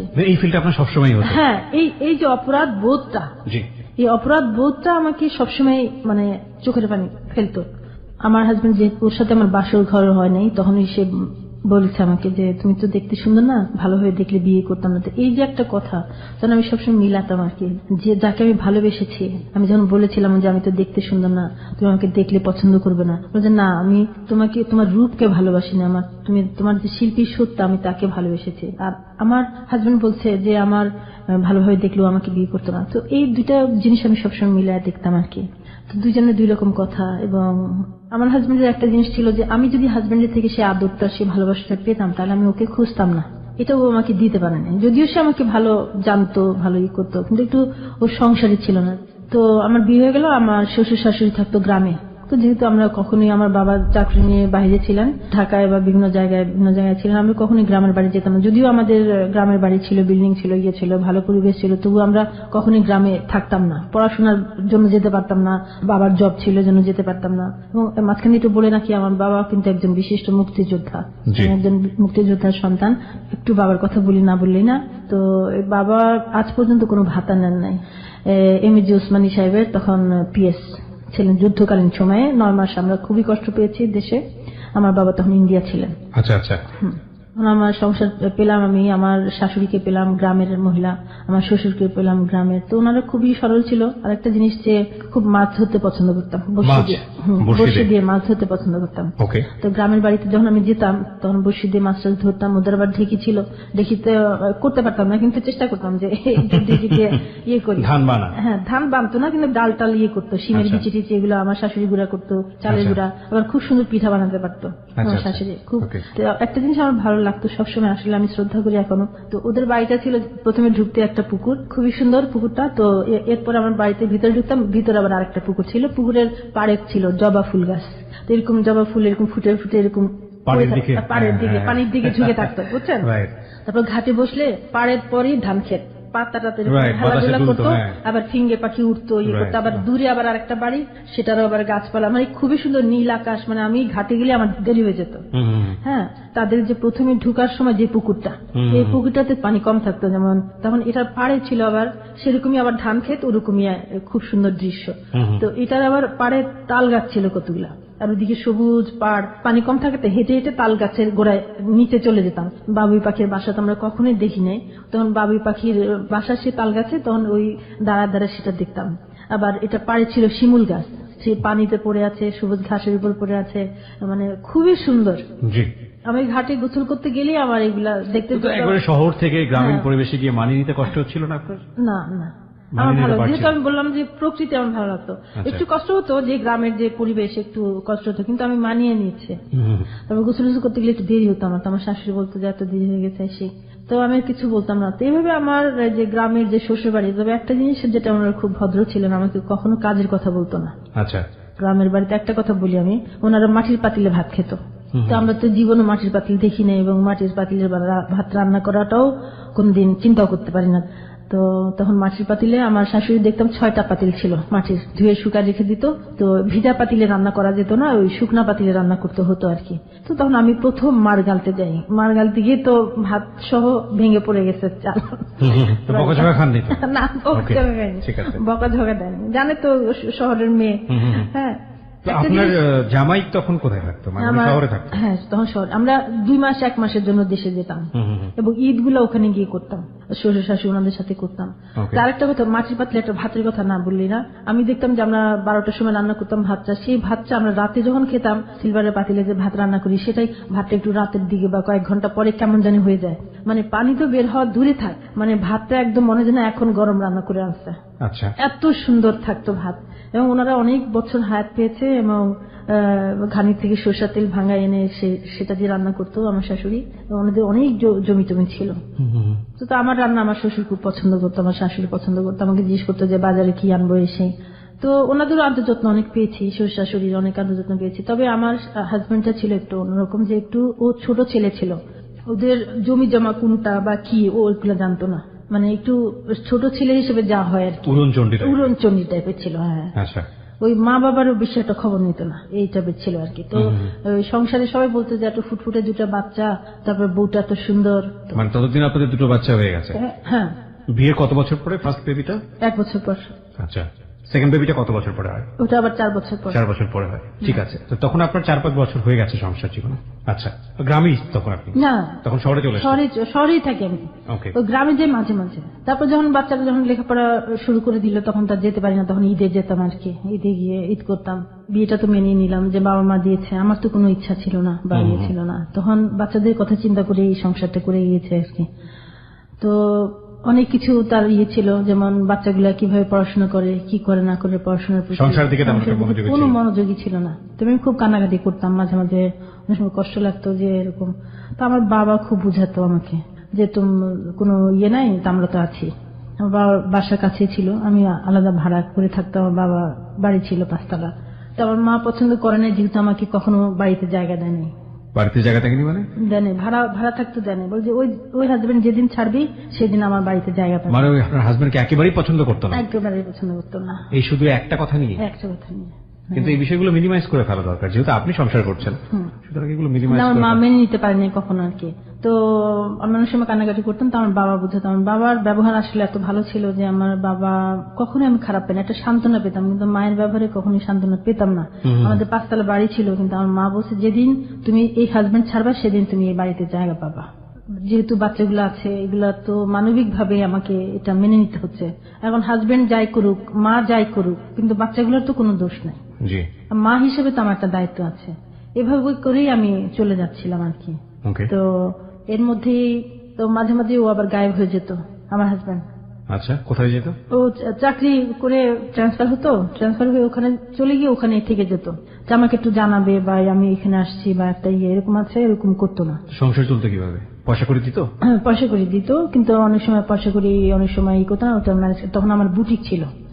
হ্যাঁ, আমি বুটিক চালাতাম। হ্যাঁ, আমি বুটিক চালাতাম। আমার বাবার গ্যারেজে একটা বুটিক করেছিলাম, সেই বুটিকটা চালাতাম। আর একটা ছিল মুন আর্ট স্কুল ছিল আমার, নিজের স্কুল ছিল, moon art school, boutique, plus আবার আরেকটা যে পটারিতে যে কালার করা, প্রিন্ট করা, এটা আমি করতাম এবং বিভিন্ন জায়গায় মেলাতে আমি দিয়েছি। আর নিজে নিজে সংসার চালাতেন আর কি। হ্যাঁ, নিজের পয়সা দিয়ে মোটামুটি দাঁড়িয়ে যাবে। ও যেটা দিত ওটা দিয়ে প্লাস আমারটা দিয়ে চলে যেত। আচ্ছা। আবার আমার বোনগুলো ছিল বাহিরে, ওরা মাঝে মাঝে হেল্প করতো। হ্যাঁ, কাপড় চোপড়, কসমেটিক্স এগুলো কখনো কিনতে হয়নি, এবং বাচ্চাদের খরচও দিত অনেক সময়। ও যা পড়তো আমি প্রেশার দিতাম না ওকে, কারণ দিয়ে তো লাভ নেই। নিজে থেকে ইচ্ছা না হয় তাহলে আপনি কি আরেকজনকে জোর করে করাতে পারবেন? যে সন্তান বাবা মার প্রতি দেখাশোনা কম করে, বাবা মার খবর কম নেয়, তো সেখানে আমি তো বলে কিছু করবো? যদি দেখতাম যে না বাবা মা টেক কেয়ার করছে বা আমার খবর নিচ্ছে, সেখানে আমার দুঃখের ব্যাপার ছিল যে বাচ্চাগুলো দেখে না এসে। তো আমার বাবা মা ভাই বোনের সহযোগিতা আমি, এবং স্কুল, গান শিখাতাম বাচ্চাদেরকে আমি। তো এইগুলো নিয়ে কোন রকম, এবং পটারির কাজ করতে, এবং বিভিন্ন জায়গায় মেলা করতাম। এইভাবে আমার সময় কেটে যাচ্ছিল। বাচ্চাগুলো এর মাঝখানে তো আমিনুল ইসলামের সঙ্গে একবার যোগাযোগ অফ না, ওকে তো আমি ওই যে হারিয়েছি, আর তো খুঁজে পাই না, তো খুঁজতেছি ওকে। রাজশাহী যদি কাউকে পাই তখন তার কাছে দৌড়ায় যাই। বিভিন্ন জায়গায়, যেমন যত জায়গায় গিয়েছি তত জায়গায় আমি নেম প্লেট দেখতাম ডক্টরদের, ডাক্তারের নেম প্লেট দেখতেন যে ওই নামে কোন ডাক্তার আছে, ওই নামে কোন ডাক্তার আছে কিনা। ওই নামে যদি ডাক্তার পেতাম তারপরে আমি পেশেন্ট হয়ে ওনার কাছে যেতাম। Very interesting. হ্যাঁ, পেশেন্ট হয়ে ওনার কাছে যেতাম যে ও কিনা। মানে গিয়ে কি বলতেন ডাক্তারের কাছে? কি বলতেন? পেশেন্ট হতে গিয়েছেন? আমার মাথা ব্যথা বা আমার পেট ব্যথা করছে, এরকম ওষুধ লিখে দিত। আপনি ওষুধ খেতেন না? না, ওষুধ তো খেতাম না। আমি তো গিয়েছি ডাক্তার দেখতে, যে ও এরকম কতজন ডাক্তারের কাছে গিয়েছেন? এরকম অনেক, যে যত জায়গায়, যত হসপিটাল, যে অসুস্থ তার সাথে আমি যেতাম, যাবই। My goodness. হ্যাঁ, যাবই। এটা আমার একটা ছিল। এই করতে করতে আমি যে কত মানুষের সেবা করেছি আপনি চিন্তাও করতে পারবেন। সেবা করেছেন বলতে? সেবা করেছি যেমন আমার আত্মীয় স্বজন, বাবা মা, শ্বশুর বাড়ির লোকজন, যত মানুষ যত ডক্টরের কাছে যেত আমি নিয়ে যেতাম। আমার বাসায় আসতো সবাই আমার, মানে আমার বাসাটা হসপিটালের মতো ছিল। আমার সবাই আমাকে পছন্দ করতো। উদ্দেশ্য ছিল যেভাবেই হোক না কেন এভাবে করতে থাকলে উদ্দেশ্য ওইটা না, যেমন আমি করতাম এটা আমার আন্তরিক ভাবে। যেমন আমি একটা জিনিস পছন্দ করি, মেহমান পছন্দ করি, এবং মেহমানকে মানে খাওয়াতে পছন্দ করি। মেহমানের আদর যত্ন করা, খাওয়ানো, যেন কোনো অযত্ন না হয় আমার। হ্যাঁ, এটা আমি করতাম। এটা আমার ব্যক্তিগত জীবনের একটা অংশ বলবো। যেমন বাবা মা, ভাই বোন, মানে শ্বশুর শাশুড়ি, গ্রামের গুলো আমি কোনোদিন অশ্রদ্ধা করিনি, এবং ওনাদেরকে খুব যত্ন করে আমি। আমাদের ধর্মে একটা কথা আছে, 4টা জিনিস আল্লাহর খুব প্রিয়, এবং আল্লাহ যাতে এটা আশীর্বাদ স্বরূপ আমাদেরকে দেন। 1 নম্বর হচ্ছে কন্যা সন্তান, 2 নম্বর হচ্ছে বৃষ্টি, 3 নম্বর হচ্ছে মেহমান, এবং 4 নম্বর হচ্ছে অসুখ বিসুখ। এটা আমি ঠিক জানি না, আমি কোট করতে পারছি না, ধর্ম সম্পর্কে আমার অতটা জ্ঞান নাই, কিন্তু এটা আল্লাহ আমাদেরকে ভালোবেসে দেন। অদ্ভুত বিষয় হচ্ছে 4টা জিনিসই কেন জানি আমরা খুব অপছন্দ করি, সবাই করি না। বৃষ্টি আসলে আমরা খুব হয়ে যাই, কারো কারো কাছে এটা একটা বিলাসিতার জায়গা থেকে, কিন্তু বৃষ্টি আসলে অনেকে বিমুখ হই, বেশি বেশি বৃষ্টি হলে। কন্যা সন্তান দেখে অনেকে আনহ্যাপি হই, মেহমান দেখলে অনেকে আনহ্যাপি হই, আর অসুখ বিসুখ তো বলার অপেক্ষায় রাখে না। কিন্তু এই 4টা জিনিস আল্লাহর খুব প্রিয়। যাই হোক, আমরা একটা কাজ করি, ছোট্ট একটা বিরতি নেব। বিরতি নেওয়ার পর আমরা আবারও ফিরছি আপনার কাছে। শোনা তো যেটা আপনি বলছিলেন যে ডাক্তার খুঁজে বেড়াতেন বিভিন্ন জায়গাতে, মানে ওনার নামের সাথে মিল পেলে আপনি সেখানে গিয়ে দেখতেন। যাই হোক, তারপর কি হলো?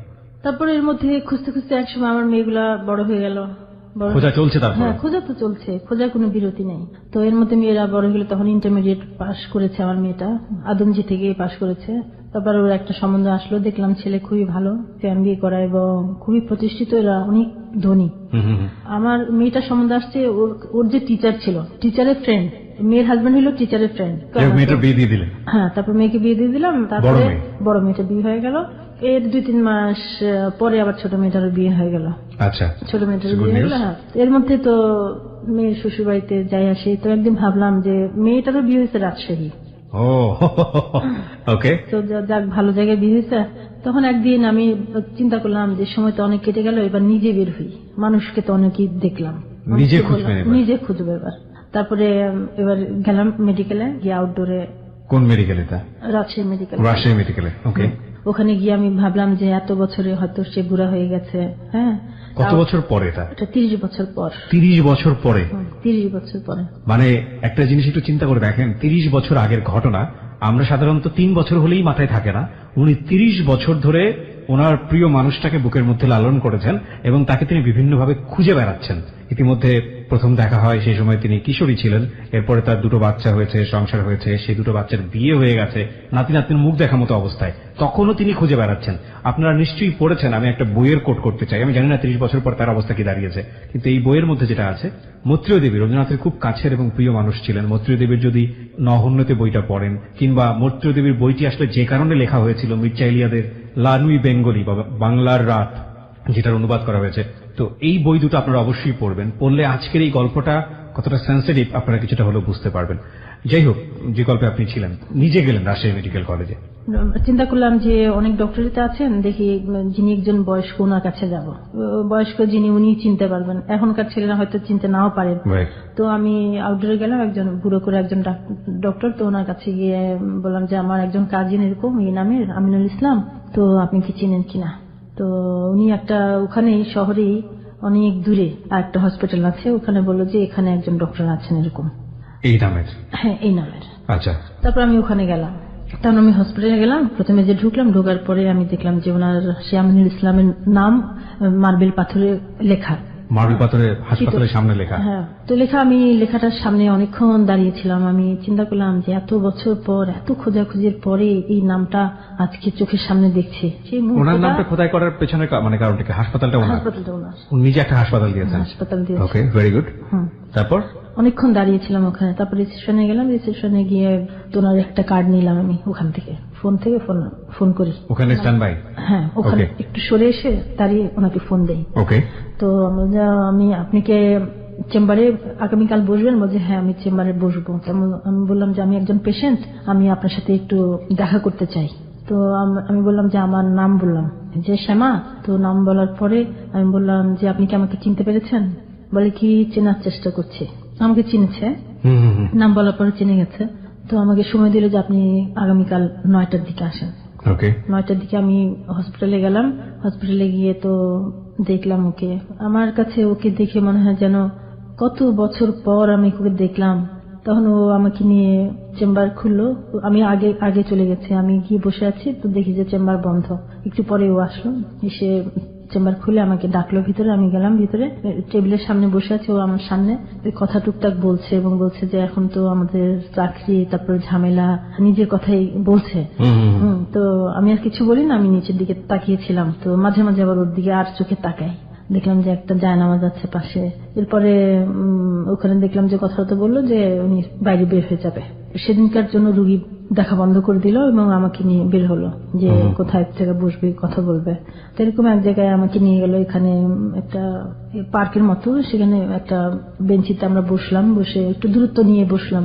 ও নিজের থেকে বলতে লাগলো যে আমি তো জীবনের শেষ প্রান্তে চলে এসেছি, আমার আর এই পৃথিবীতে আর কোনো চাওয়া নেই, আমার সব কাজ শেষ, আমার শুধু এখন আমি কিভাবে পরকালে চলে যাব সেটা চিন্তা করি। আমি শুনে আমার কাছে খারাপই লাগলো। তো ওকে দেখে আমার কাছে তখন মনে হয়েছে যে ওর যাতে ভিতরে কষ্ট, মানে কথায় আমি বুঝতে পারলাম যে ভিতরে অনেক কষ্ট। কিন্তু আপনাকে জিজ্ঞেস করলো না, বা আপনি ওই যে 30 বছর ধরে যে মানুষটাকে উত্তর দেওয়ার জন্য খুঁজে বেড়াচ্ছেন যে আসলে কেন কি হয়েছিল? সেদিন কোনো কথা না, সেদিন শুধু সে একটা গান শুনেছে আমার। গান শুনেছে? আপনি গান গাইয়ে শুনেছেন পার্কে? পার্কে না, গাড়িতে। যখন সে আমাকে নিয়ে বের হলো হসপিটাল থেকে, তখন আমাকে বললো যে আমাকে একটা গান শোনাও। তখন আমি একই সোনার আলোয় জীবন ভরিয়ে দিলে, আমরা একটু শুনতে পারি আপনার কাছ থেকে? এখন একই সোনার আলোয় জীবন ভরিয়ে দিলে, ও গো বন্ধু কাছে থেকো, কাছে থেকো। রিক্ত আমার ক্ষুদ্র প্রাণে তোমার আঁখিতে রেখো, ওগো বন্ধু কাছে থেকো, কাছে থেকো। একে সোনার আলোয় জীবন ভরিয়ে দিলে। বাহ, অসাধারণ। তারপর সেদিন তো গান শোনালাম এবং সে আমাকে বললো যে তুমি কখন কোন জায়গায় আমাকে গানটা শুনিয়েছো, আমার সেই জায়গাটা মনে আছে এখনো, কোন রাস্তার কোথায়, ও তো ড্রাইভ করে যাচ্ছে, কোথায় আমি গানটা গিয়েছি, ওই জায়গাটা আমার এখনো মনে আছে। It's very interesting and this is true. গানের সাথে স্মেলের সাথে মানুষের এই জিনিসগুলোর মেমোরি হয়ে থাকে। আপনি যদি খুব প্রিয় কোনো মানুষের সান্নিধ্যে থাকেন, তখন ওই মানুষটার সাথে আপনার কথোপকথনের সময় যে মেমোরিটা তৈরি হয়, সেটার মধ্যে আমাদের শরীরের যে স্মেল, যে নার্ভটা থাকে, যে স্মেলটা পায়, এবং if it is good smell, তাহলে পরবর্তীতে আফটার লং লং টাইম আপনি যদি ওই স্মেলটা পান, মুহূর্তের মধ্যে আপনার ব্রেন ঠিক আগের ওই সময়টার কথা মনে করিয়ে দেবে। এবং এটা শুধু স্মেলের জন্য না, এটা গানের ক্ষেত্রেও হয়। কোন একটা গান যদি বিশেষ সময়ে আপনার ব্যক্তিগত জীবনে আসে, যেটা আপনাকে খুব গুড মেমোরি দিবে, ওই গানটা যদি আপনি পরবর্তীতে 8, 10, 20, 15, 35 বছর পরেও শোনেন, আপনাকে মুহূর্তের মধ্যে ওই সময় নিয়ে যাবে। এবং এটা প্রত্যেকের জীবনেই হয়। হ্যাঁ, গান এত শক্তিশালী, সুর এত শক্তিশালী, এবং একই সাথে স্মেলও এত শক্তিশালী। তারপরে সেদিন তো গান গাইলাম প্রথম দিন, তো মাঝে মাঝে দেখা হতো আর কি, খুবই কম, কেমন আছেন বা এরকম।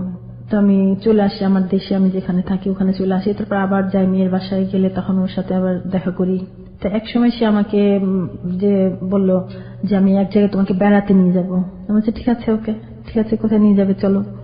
হ্যাঁ, তো আমাকে একটা রিসোর্টে নিয়ে গেল, খুবই সুন্দর পরিবেশ ওখানে। রিসোর্টের রুমে ঢুকলাম, ঢুকে ও ঢুকলো, ও বিছানায় বসলো, বিছানা পায়ের কাছে চেয়ার ছিল কয়টা, আমি চেয়ারের উপরে বসলাম। আমি মাথায় আমার ড্রেস পরা ছিল এরকম সবুজ জামা, লাল ওড়না, লাল পায়জামা, আর নাগরা পরা ছিল, আর চুলগুলা ছাড়া ছিল, আমার চুল ছিল খুব লম্বা লম্বা। ওড়নাটা টেনে মাথায় ঘুমটা টেনে নিলাম, ঘুমটা টেনে আমি বসে রইলাম যে নিচের দিকে তাকিয়ে আছি। এখন ও কোনো কথা বলে না, আমিও কথা বলি না। ও আমাকে অনেকক্ষণ পরে বলে কি, এই যে তুমি আজকে যে সুযোগ পেলে, এটা আর কোনোদিন ফিরে আসবে না, আমাকে বলতেছ। আমি কিছু বলি না, আমি নিচের দিকে তাকিয়ে আছি। তো আমাকে বললো যে এই যে তোমার আজকে যে একটা সুযোগ পেয়েছো, এই সুযোগটা জীবনে হয়তো আর কোনোদিন ফিরে আসবে না। তখন আমি ভাবলাম যে আমি তো তাকে একবার দেখেছিলাম, দেখার পরে আমি তাকে হারিয়ে ফেলেছিলাম। 30 বছর লাগছে আমাকে খুঁজতে ওকে, চোখের পানিতে। তারপর আমি ও উঠে টেলিভিশনটা অন করলো, তখন আমি দাঁড়ালাম, দাঁড়ায় আমি পিছন থেকে ওকে বললাম যে আমি তোমাকে একটু ধরি। বলছে হ্যাঁ ধরো। Sweet moment. ওকে। তারপরে আমি তাকে পিছন থেকে জড়ায় ধরি। আমি ওকে, আমাদের অতটুকুই ছিল, জড়ায় ধরি। তারপরে আমরা কিছুক্ষণ থাকি ওখানে, দুপুরে খেয়ে দিয়ে আমরা চলে আসি আবার। ওকে, হ্যাঁ চলে আসি। তারপরে এইভাবে যখন আবার ওর ওখানে যেতাম, তো যাওয়ার পরে হয়তো দেখা সাক্ষাৎ হতো, ওরকম আর ওখানে আর যাওয়া হতো না রিসোর্ট বা ইয়েতে। বলে যে কেউ যদি দেখে বলে তাহলে অনেক সমস্যা হয়ে যাবে এসে। তো আমিও ওইভাবেই চলতাম, সবসময় বলতাম যে আমি তোমাকে ছাড়া বাঁচবো না আসলে। কেননা 30 বছর আমি একটা সংসার করেছি, কিন্তু সেই সংসার, সন্তান, স্বামী, আমার বাবা মা, ভাই বোন, এই যে জগৎ, আমার এই জগৎ তোমাকে ভুলিয়ে রাখতে পারে না আমাকে। আমি 30 বছর ধরে তোমাকে খুঁজে বেরিয়েছি, এবং আজ তোমার কাছে আমি একটা অনুরোধ রাখবো যে আমি যেহেতু 5 ওয়াক্ত নামাজ পড়ি এবং একজন শিল্পী মানুষ, আমি কিন্তু এটা মেনটেন করে চলি যে আমি মরে যাব, কিন্তু আমার যে পরকালের যে একটা জীবন আছে, ওখানে আমি কি জবাব দিব? তোমাকে ভালোবাসি ঠিক আছে, কিন্তু তোমার ভালোবাসার জন্য আমি পরকাল হারাতে পারবো না। তোমার যদি সম্ভব হয় যে তুমি যদি মনে করো যে তুমি আমাকে বিয়ে করো, আমি তোমাকে একটা প্রস্তাব দিচ্ছি আমার পক্ষ থেকে। আপনি প্রস্তাব দিলেন? হ্যাঁ, আমি প্রস্তাব দিলাম। তখন বলতেছে যে এখন আমার ছেলে মেয়ে আছে, বউ আছে, সংসার আছে, তো অনেক টাফ ব্যাপার। তুমি পৃথিবীর একটা কোণে তুমি আমাকে ফেলে রাখো, তোমার কোনো ধন সম্পদ, আমি যে 30 বছর পর তোমার কাছে ফিরে এসেছি, তুমি বেঁচে আছো কি, তোমার কি পজিশন, তোমার কি অর্থ সম্পদ, টাকা পয়সা, এগুলো আমি কিছু চিন্তা করি নাই।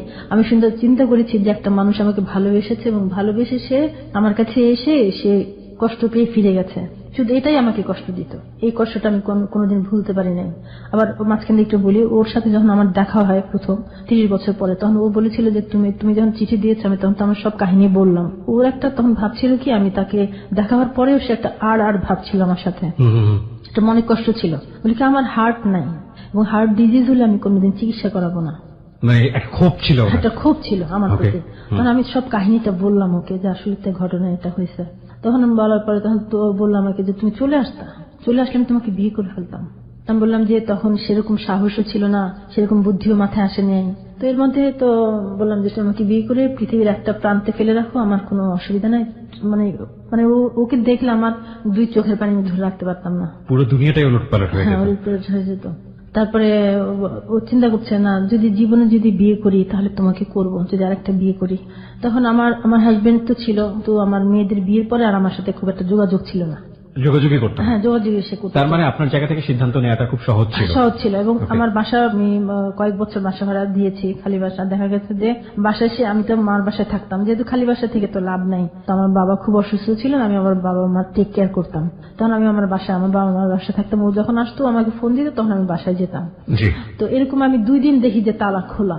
তা আমার তখন কষ্ট লাগতো যে ও আসছে বাসায়, অথচ আমাকে বলে নাই যে আমি আসছি বা তুমি আসো। এরপরে আমার ভাই বোনও বললো, বাবা মা বললো যে এত টাকা বাসা ভাড়া রেখে কোনো লাভ নাই, যেহেতু কেউই থাকো না। তারপরে আমি বাসা ছেড়ে দিলাম, ছেড়ে দিয়ে পরে বাবার বাসায় থাকতে লাগলাম। মেয়েদের বিয়ে হয়ে গেছে, আমি তো একা মানুষ, আমার তো আর কোনো ঝামেলা নাই।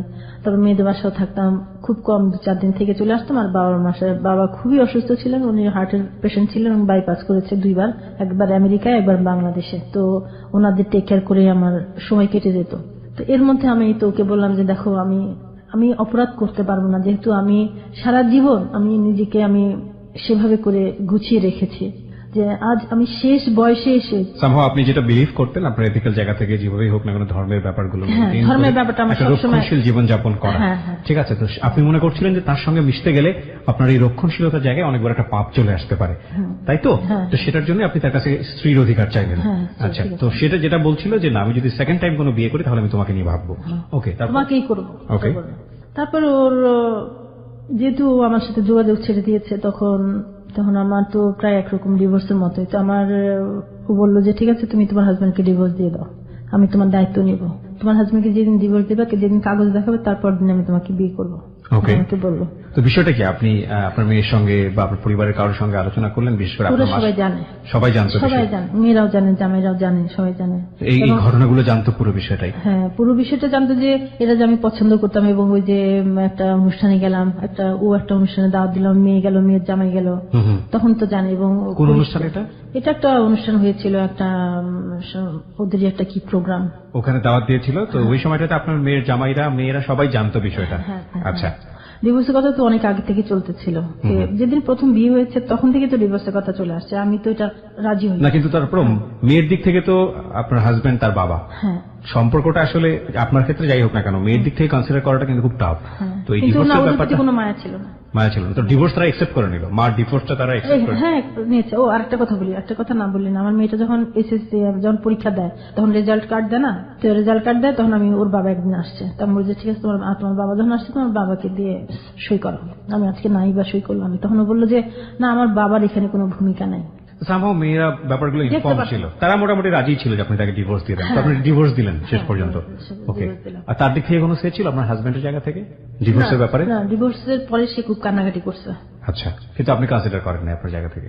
না, আমাকে কারণ নিয়ে আপনার সিদ্ধান্তটা খুব আমাকে কনক্রিট ছিল, কারণ আপনি 30 বছর ধরেই সিদ্ধান্ত নিচ্ছেন। হ্যাঁ, 30 বছর ধরে সিদ্ধান্ত নিচ্ছি। তো ওর এক ফ্রেন্ড দিয়ে বলছিল যে ভাবি একটা বাসা নেন, এগুলো আমি বলছি না ভাই, আমার মন থেকে সে যে ব্যবহার করেছে আমার সাথে আর যেগুলো করে এসেছে এগুলো আমি আর কোনোদিন বাসা নেব না। অনেক কষ্ট করে করেছি সংসারটা। ওকে, তারপর?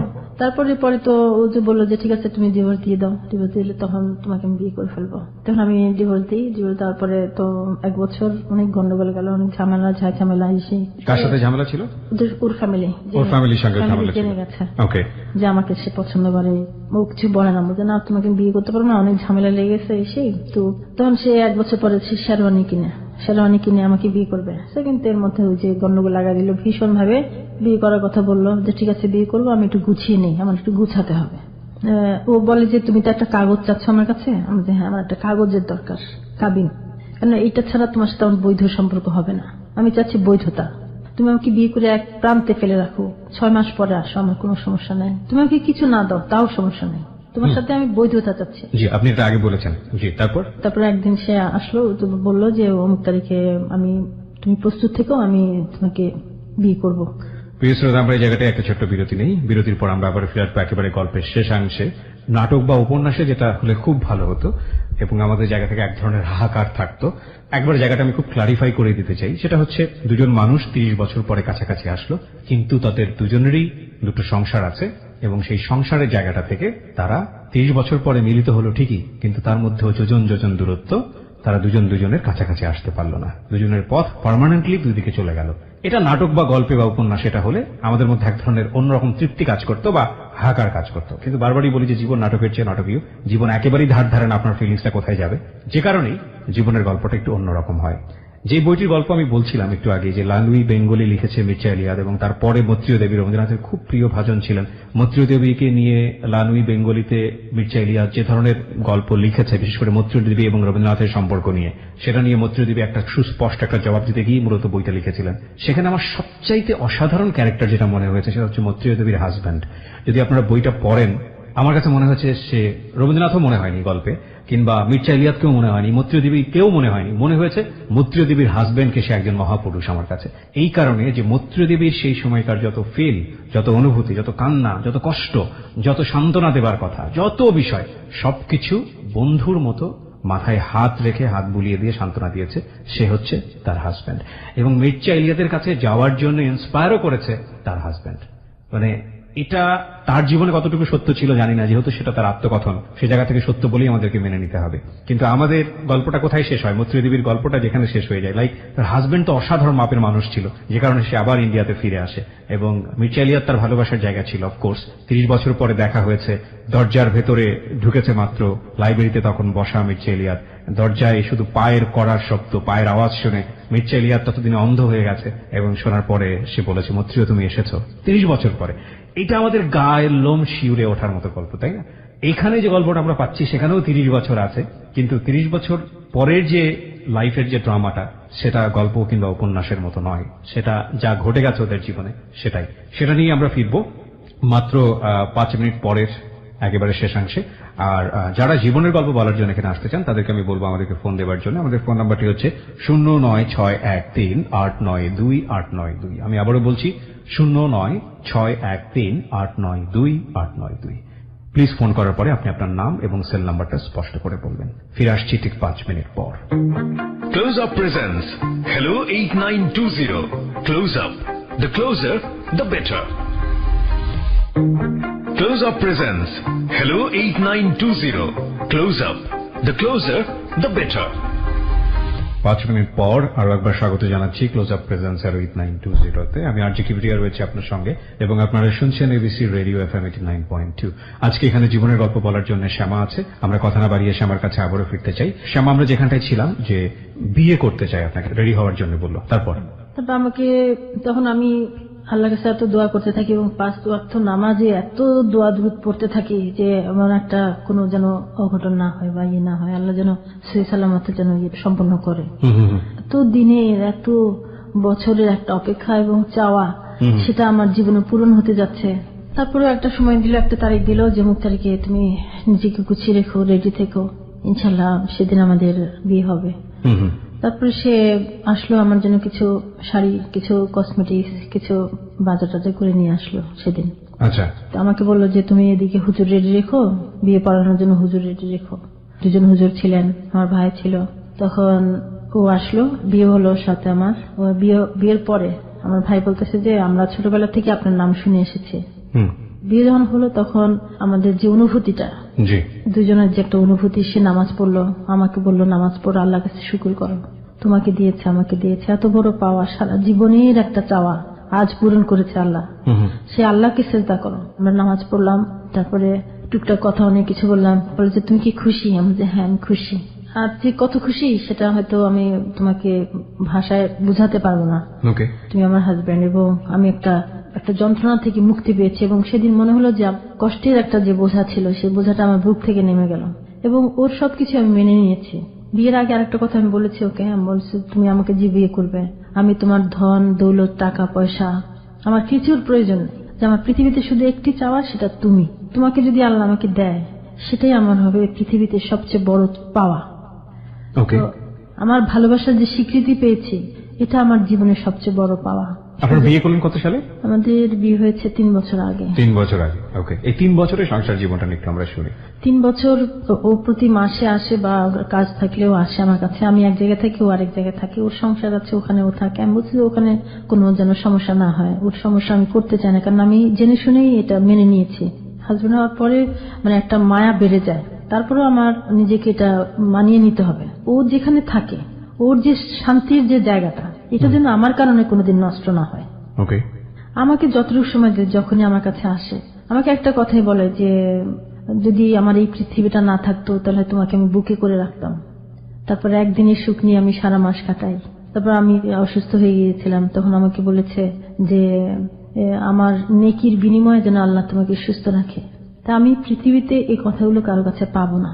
যার জন্য 30 বছর অপেক্ষা করেছে এবং যার জন্য 30 বছর চোখের পানি ফেলেছে, তাহলে সেটা আজকে আমার সার্থক। যেন আমি একটা যাকে ভালোবেসেছি, যাকে খুঁজে বেরিয়েছে, এটা আমার সার্থক খুঁজে বেড়ানো, আমি বলবো।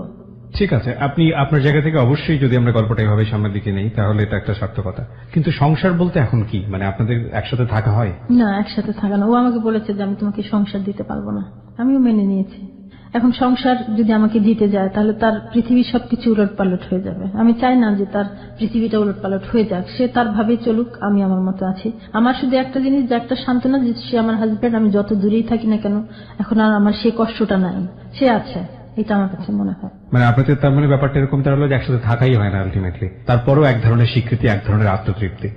কিন্তু আফসোস হয় না যে ওই মানুষটা, যে মানুষটাকে সামান্য কিছু সময়ের ব্যবধানে হারালেন সারা জীবনের জন্য, 30 বছর যাকে খুঁজে বেড়াতে হলো, ওই মানুষটাকে পেলে হয়তো বা আজকের এই গল্পটা অন্যরকম হতে পারত। এটার জন্য কখনো আফসোস হয় না? আমি আল্লাহকে বিশ্বাস করি। আল্লাহর যদি হুকুম থাকতো তাহলে হয়ে যেত। জন্ম মৃত্যু বিয়ে আল্লাহর হাতে, এটা আমি বিশ্বাস করি এবং এটা আমি মেনে চলি যে না, আল্লাহর যদি ইচ্ছা থাকতো, যেহেতু ও বিয়ে করতে এসেছে এবং আমিও, সে আমার হাজবেন্ড হোক, এটা তো প্রত্যেকেই চাও যে ভালোবাসার মানুষটা তার পাশে থাকুক, এটা প্রত্যেকটা মানুষই চায়। যখন ভালোবাসার মানুষটাকে হারিয়ে ফেলে মানুষ, তখন কিন্তু সারা জীবন তার একটা কষ্ট থেকে যায়, সে যত সুখে থাকুক না কেন। তো আল্লাহর কাছে আমি শুকর করি আজ যে আমি আজকে ওকে পেয়েছি, যে এটা আমার সার্থকতা, যে আমার কষ্টের চোখের পানির বিনিময়ে বলবো। এই 3 বছরের এক্সপেরিয়েন্সটা কি? 3 বছর যে ওর সাথে আছি আমি হ্যাপি, হ্যাঁ খুবই সুখী। এজন্য যে এক হলো সে আমার হাজবেন্ড, ওকে। 2 হলো সে যত দূরে থাকুক সে আমার কাছেই থাকে, ওকে। আর 3 হলো যদি সে আমাকে সময় দিতে নাও পারে, সে আমার কাছেই আছে, আমি ওকে দেখি এবং এটাই আমার একটা সান্ত্বনা। ও আমাকে একটা কথা বলেছে যে তুমি মনে করবা যে আমি যত দূরে থাকি তত কাছে আমি থাকি তোমার। উনি তো এখনো সেই রাজশাহীতেই আছেন, আপনি থাকেন ঢাকাতে। এই দূরত্ব, ইভেন ওনার এক নিজের সংসার আছে, সেই সংসারটা উনি মেনটেন করেন, সেই সংসারের প্রতি উনি কর্তব্য পালন করেন। ওনারও ছেলে মেয়ে আছে, তারা আপনার বিষয়টা সম্পর্কে জানেন এবং স্বভাবতই তারা তাদের জায়গা থেকে বিষয়টি মেনে নিতে পারেননি এবং তাদের কাছে আপনি মোটেও সুবিধার মানুষ নন তাদের জায়গাটা থেকে। তো এই বিষয়গুলোতে আপনার কষ্ট হয় না? ওরও তো একটা সংসার ছিল, আপনার সংসারে যা হয়তো একটা কনক্লুশন আপনি টানতে পেরেছেন, সেটার একটা সমাধান হয়তো বা হলো, আপনার মতো করেই হলো। এই মানুষটা আপনার জীবনে এসেছে বলেই হয়তো বা এই ডিভোর্সটা হয়েছে, বা না আসলেও হয়তো বা হতো, এরকম একটা অবস্থায় চলে গিয়েছিল, সে কারণে আপনার জন্য সিদ্ধান্ত নেওয়াটা অনেক সহজ ছিল।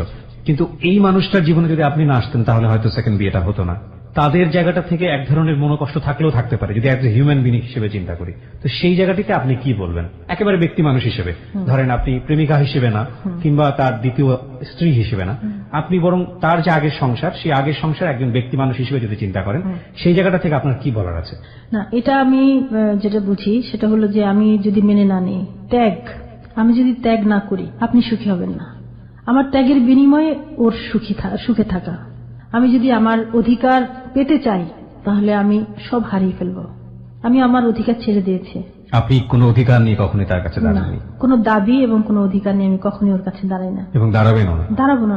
শুধু একটা জিনিসই চেয়েছেন, স্ত্রীর স্বীকৃতি এবং মর্যাদা, এটুকু আপনি পেয়েছেন তার কাছ থেকে এবং এতটুকু নিয়েই আপনি হ্যাপি। তারপরেও আরেকটা হলো যে যেটা আমাকে সামনে নিতে পারবে না। সামনে বলতে সোসাইটির সামনে নিতে পারবে না? পারবে না। ও আমাকে একটা কথা সবসময় বলতো, ভিতরে আমার বুকের ভেতরে একটা গোলাপের একটা মালা আছে, সেই মালাটা হলো তুমি। সেটা হয়তো কেউ পৃথিবীতে জানবে না, দেখবে না, কিন্তু আমি জানি, আমি বুঝি।